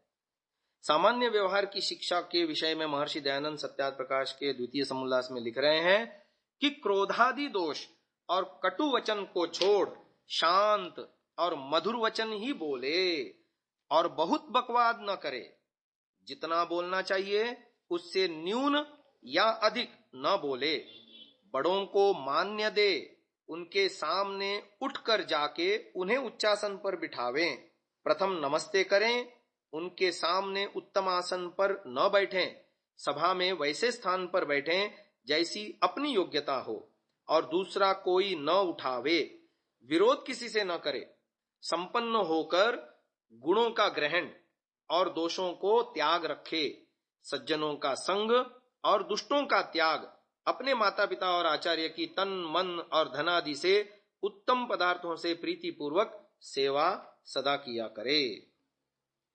महानुभाव, महाभारत उद्योग पर्व में एक श्लोक आया है, अनाहूतः प्रविशति ह्यपृष्टो बहुभाषते अविश्वस्ते विश्वसिति मूढ़चेता नराधमः। अर्थात जो बिना बुलाए सभा में जाए या किसी के घर में प्रविष्ट हो, है ना, बिन बुलाए मेहमान के रूप में उच्चासन पर बैठने की चेष्टा करे, बिना पूछे सभा में बोलता ही जाए, जो विश्वास के योग्य नहीं है उस मनुष्य में विश्वास करे, ऐसा मूढ़ और नीच मनुष्य होता है। महानुभाव, यदि सभा में चला जाए तो किस प्रकार का व्यवहार होना चाहिए, इसका मनुस्मृति में उल्लेख मिलता है। सभां वा न प्रवेष्टव्यम वक्तव्यम वा समंजसम अब्रुवन् वापि नरो भवति किल्बिषी। यह 8वें अध्याय का 13वां श्लोक है मनुस्मृति का। अर्थात मनुष्य को योग्य है कि सभा में प्रवेश न करे और यदि प्रवेश करे तो सत्य ही बोले, यदि सभा में बैठा हुआ भी असत्य बात को सुन के मौन रहे अथवा सत्य के विरुद्ध बोले तो वह अति पापी कहलाता है। महानुभाव, समाज में एक दूसरे के प्रति किस प्रकार का हमें व्यवहार करना चाहिए, इस विषय में महर्षि दयानंद जी ने 7वें नियम में लिखा आर्य समाज के कि सबसे प्रीति पूर्वक धर्मानुसार यथा योग्य वर्तना चाहिए। सामान्य नियम है सबसे प्रीति पूर्वक व्यवहार करने का, परंतु देश काल और पात्र को ध्यान में रखते हुए यथा योग्य व्यवहार का भी निर्देश कर दिया गया। पर यथा योग्य को धर्म की सीमा में बांध दिया जाना उचित है। नमस्ते, परस्पर अभिवादन के लिए नमस्ते करना ही शास्त्र सम्मत है। वेद, ब्राह्मण, उपनिषद, रामायण, महाभारत, पुराण आदि ग्रंथों में सर्वत्र इसी का विधान किया गया है। अन्य जितने भी पद वर्तमान में प्रचलित हैं, जैसे कोई राम राम करता है, कोई जय श्री कृष्ण करता है, कोई राधे श्याम करता है, कोई राधे राधे करता है, कोई और अपने अपने कुल देवता इष्ट देवता का नाम लेते हैं, या अन्य कोई शब्दों से परस्पर अभिवादन करने का प्रचलन चल पड़ा है। इससे समाज में विघटन और फूट के बीज पड़ते हैं। महानुभाव, हमारे प्राचीन ऋषि मुनियों की जो प्राचीन परंपरा है, प्रणाली है, नमस्ते का अर्थ करते हुए ऋषि दयानंद ने आर्योपदेश रत्नमाला में 100वें रत्न में लिखा कि नमस्ते अर्थात मैं आपका मान्य करता हूं। एक दूसरे का मान्य करने का सूचक जैसा शब्द नमस्ते है, वो अन्य सारे शब्दों को कहने से वो प्रयोजन सिद्ध नहीं होता। जब हम एक दूसरे को मिलते हैं तो एक दूसरे के प्रति अपनी हार्दिक इच्छा प्रकट करते हैं कि मैं आपका मान्य करता हूं। छोटे बड़ों का, बड़े छोटों का जब परस्पर मान्य करते हैं मिलते ही आपस में, तो जो मुलाकात है कितनी सुखद हो जाएगी। लेकिन जब हम आपस में मिलते हैं तो नमस्ते के अलावा जितने अन्य शब्दों का उच्चारण हम करते हैं वो प्रयोजन नमस्ते कहने के से जो प्रयोजन सिद्ध होता है वैसा सिद्ध नहीं हो सकता। तो यजुर्वेद के 16वें अध्याय का हम प्रमाण दे रहे हैं। नमो ह्रस्वाय च वामनाय च नमो बृहते च वर्षीयसे च नमो वृद्धाय च सवृद्धे च नम्रोग्र्याय च प्रथमाय च नमो ज्येष्ठाय च कनिष्ठाय च नमः पूर्वजाय चापराय च नमो मध्यमाय चापगल्भाय च नमो जघन्याय च बुध्न्याय च। मंत्रार्थ के लिए इनसे पहले एक मंत्र के आरंभ में आया नमस्ते आयुधाय इत्यादि के नमस्ते पद में से ते का अनुकर्षण कर लेना चाहिए। इन मंत्रों के अन्वयार्थ से स्पष्ट है कि यहाँ छोटे बड़े बराबर वाले सबके लिए नमस्ते शब्द से अभिवादन का निर्देश है। महिदर और वट ने भी इन मंत्रों का अर्थ इस प्रकार किया है कि नमस्ते नमोस्तुते। कठोपनिषद के गुरुवर यमाचार्य नचिकेता को कहते हैं नमस्ते ब्रह्मण स्वस्ति में अस्तु। ब्रह्मवादिनी गार्गी महर्षि याज्ञवल्क्य का अभिवादन करती हुई कहती है सा होवाच नमस्ते याज्ञवल्क्याय। राजर्षि विश्वामित्र ने ब्रह्मर्षि वशिष्ठ से उनके आश्रम से विदा होते समय कहा नमस्तेस्तु गमिष्यामि मंत्रेणेक्षस्व चक्षुषा। शकुनी मामा अपने भांजे युधिष्ठिर से कहते हैं ज्येष्ठो राजन वरिष्ठोसी नमस्ते भरतर्षभ। श्री कृष्ण धृतराष्ट्र से कहते हैं एतत् सर्वम अनुध्याय। आगे श्लोक लिखा है नमस्ते भरतर्षभ। युधिष्ठिर श्री कृष्ण से कहते हैं नमस्ते पुंडरीकाक्ष पुनः पुनररिदमम्। कौसल्या अपने पुत्र राम से कहती है देव देव नमस्तेस्तु। हिमवान जी अपनी पुत्री पार्वती से कहते हैं नमस्तेस्तु महादेवी नमस्ते परमेश्वरी। नमस्ते के उत्तर में नमस्ते कहा गया है, इसके भी प्रमाण देते हैं आपको। राम उवाच नमस्ते देव देवेश भक्तानाम भयंकर। उत्तर में महादेव कहते हैं श्वेतम द्वीपम स्वकम स्थानम व्रजदेव नमोस्तुते नमहते नमस्तेस्तु। सावित्री देव नमोस्तु ते। ब्रह्मा जी कहते हैं पादयोः पतितस्तेहम क्षमस्वेह नमोस्तुते। श्वसुर दक्ष अपने जामाता जमाई को कहते हैं महादेव जी से नमो दिक् चर्म वस्त्राय नमस्ते तीव्र तेजसे। ब्रह्मा जी की भूल से यज्ञ के समय उनकी धर्मपत्नी रुष्ट हो गई। रुष्ट सावित्री को मनाने के लिए उन्होंने विष्णु और लक्ष्मी को भेजा। ब्रह्मा जी की आज्ञा से वे दोनों सावित्री को मनाने लग गए। सावित्री जी ने जब उनको आते देखा तो जल्दी से खड़ी हो गई। उत्तस्थौ सत्वरा भूत्वा। तब विष्णु जी बोले नमस्ते देव देवेशी ब्रह्म पत्नी नमोस्तुते। हे ब्रह्म पत्नी सावित्री जी नमस्ते। विष्णु जी आयु में सावित्री के बड़े और रिश्ते में ससुर थे और प्रभावशाली थे, इसलिए सावित्री को मना लाने का काम ब्रह्मा जी ने उन्हें और लक्ष्मी को सौंपा था, परंतु वहां जाकर वे बातों में लग गए। देरी होती देख ब्रह्मा जी ने शंकर और पार्वती को भेजा। शंकर ने वहां जाते ही सावित्री को नमस्ते की। दूरादेव तु रुद्रेण ब्रह्माणी चाभिवादिता देवी नमोस्तुते। फिर शंकर जी ने पार्वती की ओर संकेत करते हुए कहा, एशाम गौरी समायाता भ्रातृ भार्या तवा नघा, तुम्हारी भाभी भी मेरे साथ तुम्हें मनाकर ले जाने के लिए आई है। सावित्री और गायत्री दोनों ब्रह्मा जी की पत्नियां थीं। सावित्री को महादेव जी बहन कहते थे, तो गायत्री बहन की सपत्नी होने के नाते भी उनकी बहन हुई। पहले भाई ने बहन को नमस्ते की थी, तो अब दोनों बहनें गायत्री और सावित्री भाई शंकर का अभिवादन करते हुए कहती हैं, नमस्ते गिरिराजाथ, हे पार्वती पते नमस्ते। ये सब स्कंद पुराण आदि के प्रमाण हमने आपके सामने कहे। यह सारी कथा यद्यपि सर्वथा काल्पनिक है, यहां इसे उद्धृत करने का इतना मात्र अभिप्राय है कि पुराणों तक में छोटे बड़े पति पत्नी श्वशुर जामाता भाई बहन गुरु शिष्य माता पुत्र सभी परस्पर अभिवादन के लिए नमस्ते का ही प्रयोग किया करते हैं। अन्यत्र भी गरुड़ पुराण में 56 बार, देवी भागवत में 66 बार, ब्रह्मांड में 95 बार, कूर्म पुराण में 99 बार, शिव पुराण में 148 बार, भविष्य पुराण में 230 बार, पद्म पुराण में 335 बार और स्कंद 5वें खंड तक 553 बार। इस प्रकार पुराणों में कुल मिलाकर कम से कम 1746 बार नमस्ते का प्रयोग हुआ है। गृहस्थों आगे की बात हम अगली श्रव्य कणिका में करेंगे कि कैसे नमस्ते का क्या भाव है और कैसा उसका हमारे जीवन पर प्रभाव पड़ता है। अभी इस बात को यहीं विराम देते हैं। ओम ओम नमस्ते जी उन 50वीं श्रव्य कणिका सत्यार्थ प्रकाश स्वाध्याय एवं प्रवचन माला आप सभी धर्म प्रेमी महानुभावों का हार्दिक स्वागत करता हूं। महानुभावों, द्वितीय समोल्लास का प्रसंग है, बाल शिक्षा विषय है और नमस्ते के विषय में हम आपको व्याख्यान कर रहे थे। गृहस्थों के कर्तव्य कर्म का निर्देश करते हुए संस्कार विधि में महर्षि दयानंद जी ने लिखा है, सदा विद्या वृद्धों को और वयोवृद्धों को नमस्ते अर्थात उनका मान्य किया करें। जब वे अपने समीप आवें तब उठकर मान्य पूर्वक ले अपने आसन पर बिठावें और हाथ जोड़कर आप समीप बैठें, पूछें, वे उत्तर देवें और जब जाने लगे तब थोड़ी दूर पीछे पीछे जाकर नमस्ते कर विदा किया करें। यह गृहस्थाश्रम विधि में ऋषि दयानंद ने संस्कार विधि में लिखी है।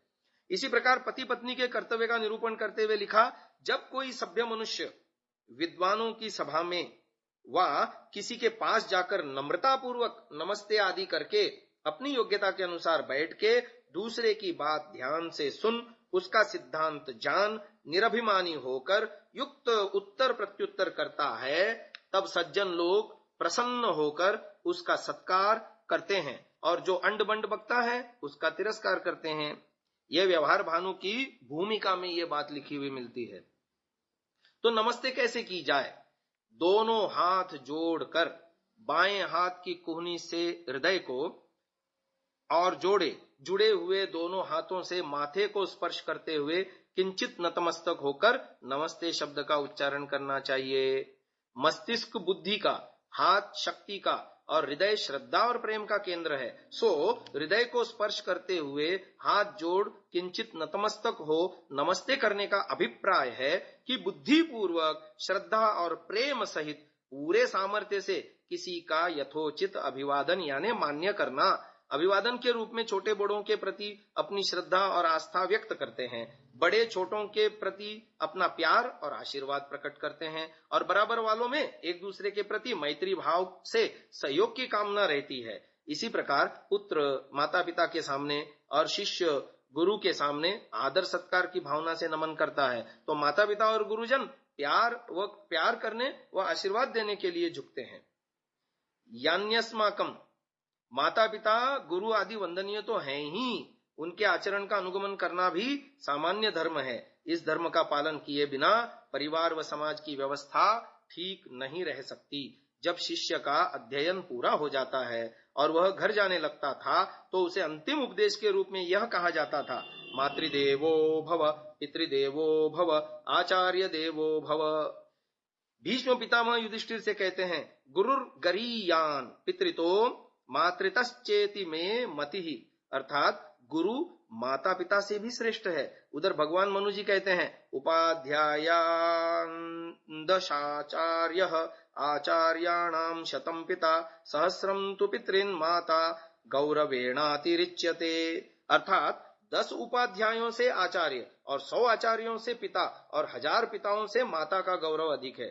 परंतु ये सभी मनुष्य हैं, इनमें कोई भी निर्भ्रांत नहीं है। अल्पज्ञ और अल्पशक्तिवान होने के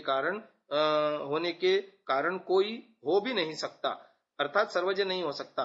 गच्छतः स्खलनम क्वापि भवत्येव प्रमादतः, ऐसी स्थिति में आचार्य अपने शिष्यों को सावधान करते हुए कह दिया कि हमारी अच्छी बातों का तुमने अनुकरण करना है, अन्यों का नहीं।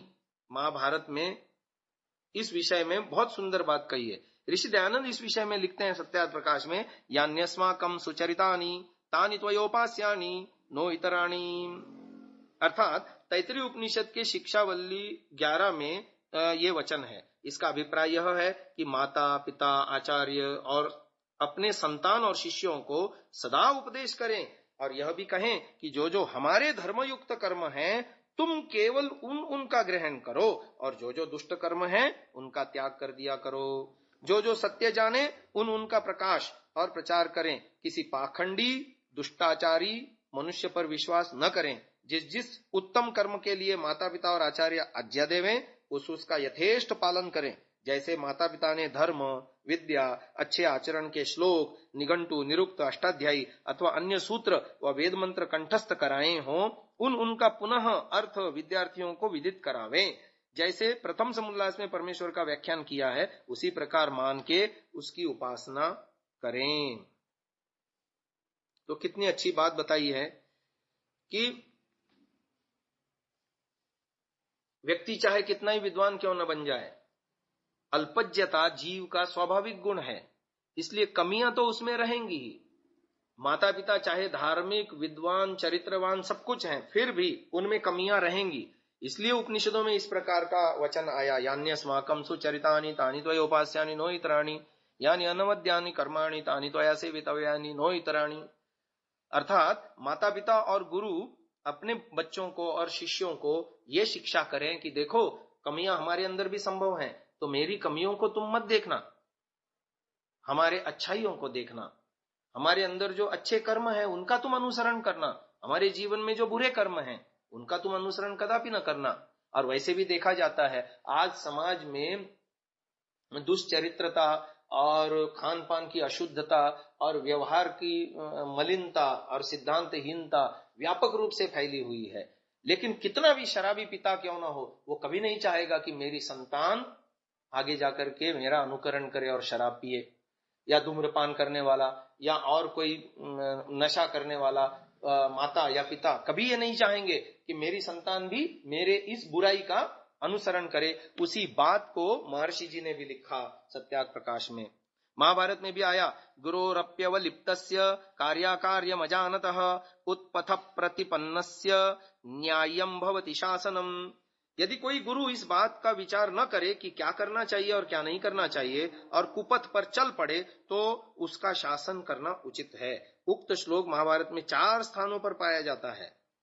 इनमें से पहले स्थान में वही पाठ है जो हमने दिया। अन्य स्थानों के चौथे चरण में दंडो भवति शाश्वतः अथवा परित्यागो विधीयते, यह पाठांतर भी है। वाल्मीकि रामायण में जहां यह श्लोक है वहां भी वैसा ही पाठ है जैसा ऊपर बताया गया, इसलिए यहां उसी को स्वीकार किया गया है। इस श्लोक में जिस तत्व का वर्णन किया गया है उसी के आधार पर पितामह भीष्म ने परशुराम से और अर्जुन ने गुरु द्रोणाचार्य से युद्ध किया। प्रहलाद ने जब देखा कि उसके गुरु तथा पिता उसे नास्तिकता की शिक्षा दे रहे हैं तब उसने भी इसी निर्देश के अनुसार उनका विरोध किया। शांति पर्व में स्वयं पितामह भीष्म श्री कृष्ण से कहते हैं कि यद्यपि गुरु लोग पूजनीय हैं तथापि उनको भी नीति की मर्यादा का उल्लंघन नहीं करना चाहिए। समय त्यागिने लुब्धान गुरूनपि च केशव निहंति समरे पापान क्षत्रियः सहि धर्मविद। हे केशव, जो गुप्त मर्यादा, नीति अथवा शिष्टाचार को भंग करते हैं और जो लोभी या पापी हैं, उन्हें लड़ाई में मारने वाला क्षत्रिय धर्मज्ञ कहलाता है। इसलिए उपनिषद में भी प्रथम आचार्य देवः कहकर उसी के साथ कह दिया कि हमारे जो अच्छे कर्म हैं उन्हीं का तुम अनुसरण करो, औरों का नहीं। इससे उपनिषदों का यह सिद्धांत प्रकट होता है कि यद्यपि पिता और आचार्य को देवता के समान मानना चाहिए, तथापि यदि वे शराब पीते हैं तो पुत्र व छात्र को अपने पिता व आचार्य का अनुकरण नहीं करना चाहिए, क्योंकि नीति, मर्यादा और धर्म का अधिकार माता पिता या गुरु से अधिक होता है। परंतु संतान या शिष्य किम कर्म किम कर्मेति, क्या ठीक है और क्या ठीक नहीं है, इसका निश्चय कैसे करें? क्योंकि नहीं सर्वहितः कश्चिद आचारः संप्रवर्तते तेनैवान्यः प्रभवति सोपरम बाधते पुनः। तो ऐसा आचार नहीं मिलता जो सदा सब लोगों का समान हितकारक हो। यदि किसी एक आचार को स्वीकार किया जाए तो दूसरा उससे बढ़कर मिलता है। यदि इस दूसरे को स्वीकार किया जाए तो वह किसी तीसरे आचार का विरोध करता है। ऐसी स्थिति में तैत्तिरीय उपनिषद ने मार्गदर्शन किया, यान्यस्माकं सुचरितानि कह दिया, यदि ते कर्म विचिकित्सा वा वृत्त विचिकित्सा वा स्यात् ते तत्र ब्राह्मणाः सम्मर्षिणः युक्ता अलुक्ताः अलुक्षा धर्म कामाः स्युः यथा ते तत्र वर्तेरन् तथा तत्र वर्तेथाः अथाभ्याख्यातेषु ये तत्र ब्राह्मणाः सम्मर्षिणः युक्ता अयुक्ताः अलुक्षा धर्म कामाः स्युः तथा ते तेषु वर्तेरन् तथा तेषु वर्तेथाः एष आदेशः एष उपदेशः एषा वेदोपनिषद एतदनुशासनम् एवं उपासितव्यम् एवं चैतदुपास्यम्। अर्थात किसी कार्य में संदेह उत्पन्न हो जाए और समझ में न पड़े कि किस स्थिति में कैसा वर्तना चाहिए, तो जो तुम्हारे आसपास के विद्वान सब प्रकार से ठीक ठीक विचार करने वाले हों, वे जैसा कहें वैसा करना। वे लोग ऐसे होने चाहिए जो उस प्रकार की स्थिति में से गुजरे हों, अथवा समस्याओं का समाधान करने के लिए नियत किए गए हों, अथवा स्वभाव से रूखे न हों, अथवा धर्म बुद्धि वाले हों। वे जैसा कहें वैसा करना, यही आदेश है, यही उपदेश है, यही वेद उपनिषद का सार है, यही हमारा अनुशासन है। ऐसा ही आचरण करना चाहिए। आगे थोड़ी सी बात रह गई है, वो बात को हम पूरी कर देते हैं। जिस प्रकार आरोग्य विद्या बल प्राप्त हो, उसी प्रकार का भोजन छादन व्यवहार करें करावें।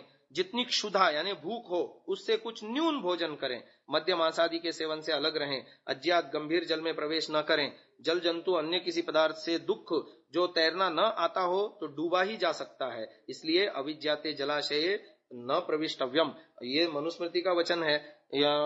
अज्ञात जल में प्रविष्ट नहीं होवे, स्नानादि के लिए प्रवेश न करें। आगे लिखते हैं, दृष्टिपूतम न्यसेत पादम वस्त्रपूतम जलम पिबेत सत्यपूतम वदेद्वाचम मनःपूतम समाचरेत। इसका अर्थ है कि नीचे दृष्टि रख करके ऊंचे नीचे स्थान को देख करके चलें, वस्त्र से छान करके जल पीवें, सत्य से पवित्र करके वाणी बोलें, मन से विचार करके आचरण करें। आगे लिखा, माता शत्रु पिता अवैरी ये न बालो न पाठितः न शोभते सभा मध्य हंस मध्य बको यथा। यह किसी कवि का वचन है, शायद चाणक्य शतक का वचन है। तो अर्थात वे लिखते हैं, वे माता और पिता अपने संतानों के पूर्ण वैरी हैं, दुश्मन हैं, जिन्होंने उनको विद्या की प्राप्ति के नहीं कराई, और विद्वानों की सभा में वैसे ही वे तिरस्कृत और कुशोभित होते हैं जैसे हंसों के बीच में बगुला होता है, और उपसंहार करते हैं, यही माता पिता का कर्तव्य कर्म है, परम धर्म है, परम कीर्ति का काम है, जो अपने संतानों को तन मन धन से विद्या धर्म सभ्यता और उत्तम शिक्षा युक्त करना। यह बाल शिक्षा में थोड़ा सा लिखा, इतने से बुद्धिमान लोग बहुत समझ लेंगे। इसके आगे ब्रह्मचर्य आश्रम और गुरु शिष्य की शिक्षा लिखी जाएगी, उसी के भीतर पढ़ने पढ़ाने की शिक्षा भी लिखी जाएगी। इति श्रीमद् दयानंद सरस्वती स्वामी कृते सत्यार्थ प्रकाशे सुभाषा विभूषिते बाल शिक्षा विषये द्वितीय समुल्लासः संपूर्णः। ओम ओम नमस्ते जी। 50वीं श्रव्य कणिका सत्यार्थ प्रकाश स्वाध्याय एवं प्रवचन माला। आज से तीसरा समुल्लास आरंभ होने जा रहा है। तीसरे समुल्लास में अध्ययन अध्यापन विषय है। महानुभाव, जैसा कि हम महर्षि दयानंद जी के लेख से पूर्व जो इन समुल्लासों में दिए हुए सत्य सिद्धांतों को अति सरल भाषा में वैदिक सिद्धांतावली नामक पुस्तक में आचार्य संदीप कुमार जी दर्शनाचार्य द्वारा लिखित जो पुस्तक है उसका हम पाठ पढ़ते हैं, जिसको मैंने भी कुछ संशोधन परिवर्धन किया है, वो आपके समक्ष रखता हूं। अध्ययन अध्यापन प्रश्नोत्तर शैली में ये सारा विवरण है। प्रश्न पहला, किन बातों से मनुष्य सुशोभित होता है? उत्तर है विद्या, संस्कार, उत्तम गुण, कर्म और स्वभाव से मनुष्य सुशोभित होता है। दूसरा प्रश्न, श्रेष्ठ मनुष्य बनने के लिए क्या आवश्यक है? उत्तर है श्रेष्ठ मनुष्य बनने के लिए इन बातों का होना आवश्यक है। पहला, विद्या की प्राप्ति, दूसरा अभिमान का न होना और तीसरा दूसरों का सहयोग। तीसरा प्रश्न, अध्यापक कैसे होने चाहिए? इसका उत्तर है अध्यापक पूर्ण विद्वान और धार्मिक होने चाहिए। चौथा प्रश्न, वैदिक नियम के अनुसार शिक्षा व्यवस्था कैसी होनी चाहिए? इसका उत्तर है वैदिक नियम के अनुसार शिक्षा व्यवस्था कुछ इस प्रकार होनी चाहिए। पहला, विद्यालय नगर से दूर हो, शांत और एकांत स्थान में होने चाहिए। दूसरा, लड़के और लड़कियों के विद्यालय अलग अलग होने चाहिए। तीसरा, विद्यार्थी का जीवन तपस्वी संयमी होना चाहिए। चौथा, सभी विद्यार्थियों की सुविधाएं एक समान होनी चाहिए। प्रश्न पांचवा, गायत्री मंत्र कौन सा है? उत्तर है ओम भूर्भुवस्वः तत्सवितुर्वरेण्यं भर्गो देवस्य धीमहि धियो यो नः प्रचोदयात्। ये गायत्री मंत्र है। गायत्री मंत्र का संक्षिप्त अर्थ बताइए। ये छठा प्रश्न था, जिसका उत्तर है गायत्री मंत्र का संक्षिप्त अर्थ इस प्रकार है, हे संपूर्ण जगत के निर्माता, शुद्ध स्वरूप, सकल दुख हरता, समस्त सुखों को प्रदान करने वाले परम पिता परमेश्वर, आप कृपा करके हमारी बुद्धि को श्रेष्ठ मार्ग पर प्रेरित करें। सातवां प्रश्न है, प्रतिदिन स्नान क्यों करना चाहिए? इसका उत्तर है स्नान करने से शरीर शुद्ध होता है तथा स्वस्थ रहता है, इसलिए प्रतिदिन स्नान करना चाहिए। आठवां प्रश्न है, मन की शुद्धि कैसे होती है? उत्तर है मन की शुद्धि सत्य के आचरण से होती है। नौवां प्रश्न है, प्राणायाम के क्या लाभ हैं? उत्तर है प्राणायाम के लाभ इस प्रकार हैं। पहला, स्मृति शक्ति में वृद्धि। दूसरा, मुक्ति पर्यंत ज्ञान का बढ़ना। तीसरा, रोग निवृत्ति एवं शारीर बल का बढ़ना। चौथा, सूक्ष्म बुद्धि की प्राप्ति। पांचवा, एकाग्रता का होना। छठा, अंतःकरण की अशुद्धि का नाश आदि। 10वां प्रश्न है, ईश्वर का ध्यान कब करना चाहिए? उत्तर है ईश्वर का ध्यान प्रतिदिन प्रातः व सायंकाल करना चाहिए। 11वां प्रश्न है, क्या ईश्वर का ध्यान करना आवश्यक है? उत्तर दिया, ईश्वर का ध्यान करना अति आवश्यक है। 12वां प्रश्न है, वायु की शुद्धि का क्या उपाय है? जिसका उत्तर है वायु की शुद्धि के लिए प्रतिदिन हवन करना चाहिए। 13वां प्रश्न, हवन करना क्यों आवश्यक है? इसके उत्तर में बताया, हवन करने से अनेकों प्राणियों का उपकार, वायु जल अन्न की शुद्धि, रोगों का दूर होना होता है। अनेकों लाभ होने से हवन करना अति आवश्यक है। 14वां प्रश्न है, ब्रह्मचर्य के पालन से क्या लाभ है? इसका उत्तर है ब्रह्मचर्य के पालन से शारीरिक व मानसिक विकास होता है, शुभ गुणों की प्राप्ति होती है, दीर्घायुत्व मिलता है, उत्तम स्वास्थ्य और कुशाग्र बुद्धि की उपलब्धि होती है। 15वां प्रश्न, ब्रह्मचर्य कितने प्रकार का होता है? उत्तर है ब्रह्मचर्य 3 प्रकार का होता है। वसु नामक कनिष्ठ ब्रह्मचर्य 24 वर्ष पर्यंत, रुद्र नामक मध्यम ब्रह्मचर्य 44 वर्ष पर्यंत और आदित्य नामक उत्तम ब्रह्मचर्य 48 वर्ष पर्यंत। 16वां प्रश्न है, यम कितने प्रकार के व कौन कौन से हैं? इसका उत्तर है यम 5 प्रकार के हैं, अहिंसा, सत्य, अस्तेय, ब्रह्मचर्य, अपरिग्रह। 17वां प्रश्न है, नियम कितने प्रकार के हैं व कौन कौन से हैं? उत्तर दिया, नियम 5 प्रकार के होते हैं: शौच, संतोष, तप, स्वाध्याय, ईश्वर प्रणिधान। 18वां प्रश्न है, आयु, विद्या, यश और बल बढ़ाने के क्या उपाय हैं? उत्तर दिया, माता पिता, गुरु, वृद्धजनों की सेवा, आदर और उनकी आज्ञाओं का पालन करने से आयु, विद्या, यश और बल बढ़ते हैं। 19वां प्रश्न, विद्यार्थी को कौन से कार्य नहीं करने चाहिए? उत्तर है, विद्यार्थी को ये कार्य नहीं करने चाहिए। पहला है ईर्ष्या, द्वेष, लोभ, मोह, झूठ बोलना। दूसरा है अंडे, मांस, मछली, शराब, गुटखा, धूम्रपान आदि अभक्ष्य का सेवन करना। तीसरा है जुआ खेलना। चौथा है व्यभिचार आदि में वीर्य नाश करना। पांचवा है आलस्य, प्रमाद एवं छठा है दूसरों की हानि करना। इत्यादि कर्म विद्यार्थियों को नहीं करने चाहिए। 20वां प्रश्न है, संपूर्ण सुख कैसे प्राप्त होगा? उत्तर दिया, जो विद्या प्राप्त करके धर्म का आचरण करेगा उसे ही संपूर्ण सुख मिलेगा। अगला प्रश्न है, धर्म किसे कहते हैं? उत्तर दिया, श्रेष्ठ कर्मों के आचरण को धर्म कहते हैं।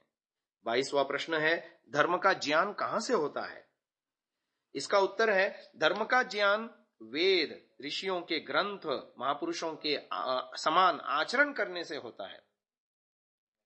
23वां प्रश्न पूछा, सत्य असत्य की परीक्षा किस प्रकार की जाती है? उत्तर है, सत्य वह होता है जो वेद के अनुकूल हो, सृष्टि नियम से विपरीत न हो, धार्मिक विद्वानों द्वारा कहा गया हो, अपने आत्मा के अनुकूल व्यवहार हो, प्रत्यक्ष आदि प्रमाणों से जांचा परखा गया हो। 24वां प्रश्न, प्रमाण कितने और कौन से होते हैं?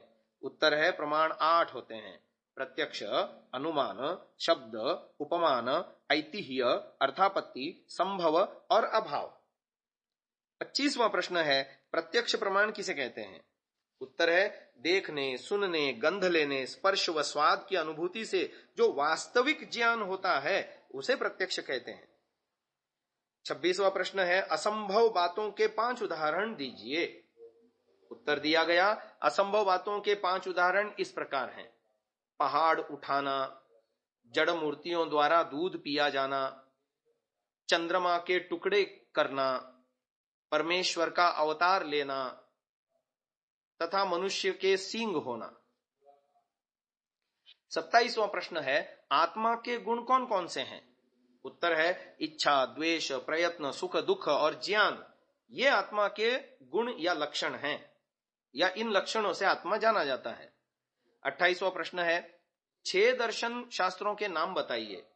6 दर्शन शास्त्रों के नाम इस प्रकार हैं: योग दर्शन, सांख्य दर्शन, वैशेषिक दर्शन, न्याय दर्शन, मीमांसा दर्शन और वेदांत दर्शन। 29वां प्रश्न है, सर्वश्रेष्ठ दान कौन सा है? उत्तर है, विद्या का दान ही सर्वश्रेष्ठ दान है। 30वां प्रश्न है, वेद पढ़ने का अधिकार किसे है? उत्तर है, सभी मनुष्यों को वेद पढ़ने का अधिकार है। 31वां प्रश्न है, देश की उन्नति के लिए कोई 3 उपाय बताएं। उत्तर में कहा गया, पहला है ब्रह्मचर्य।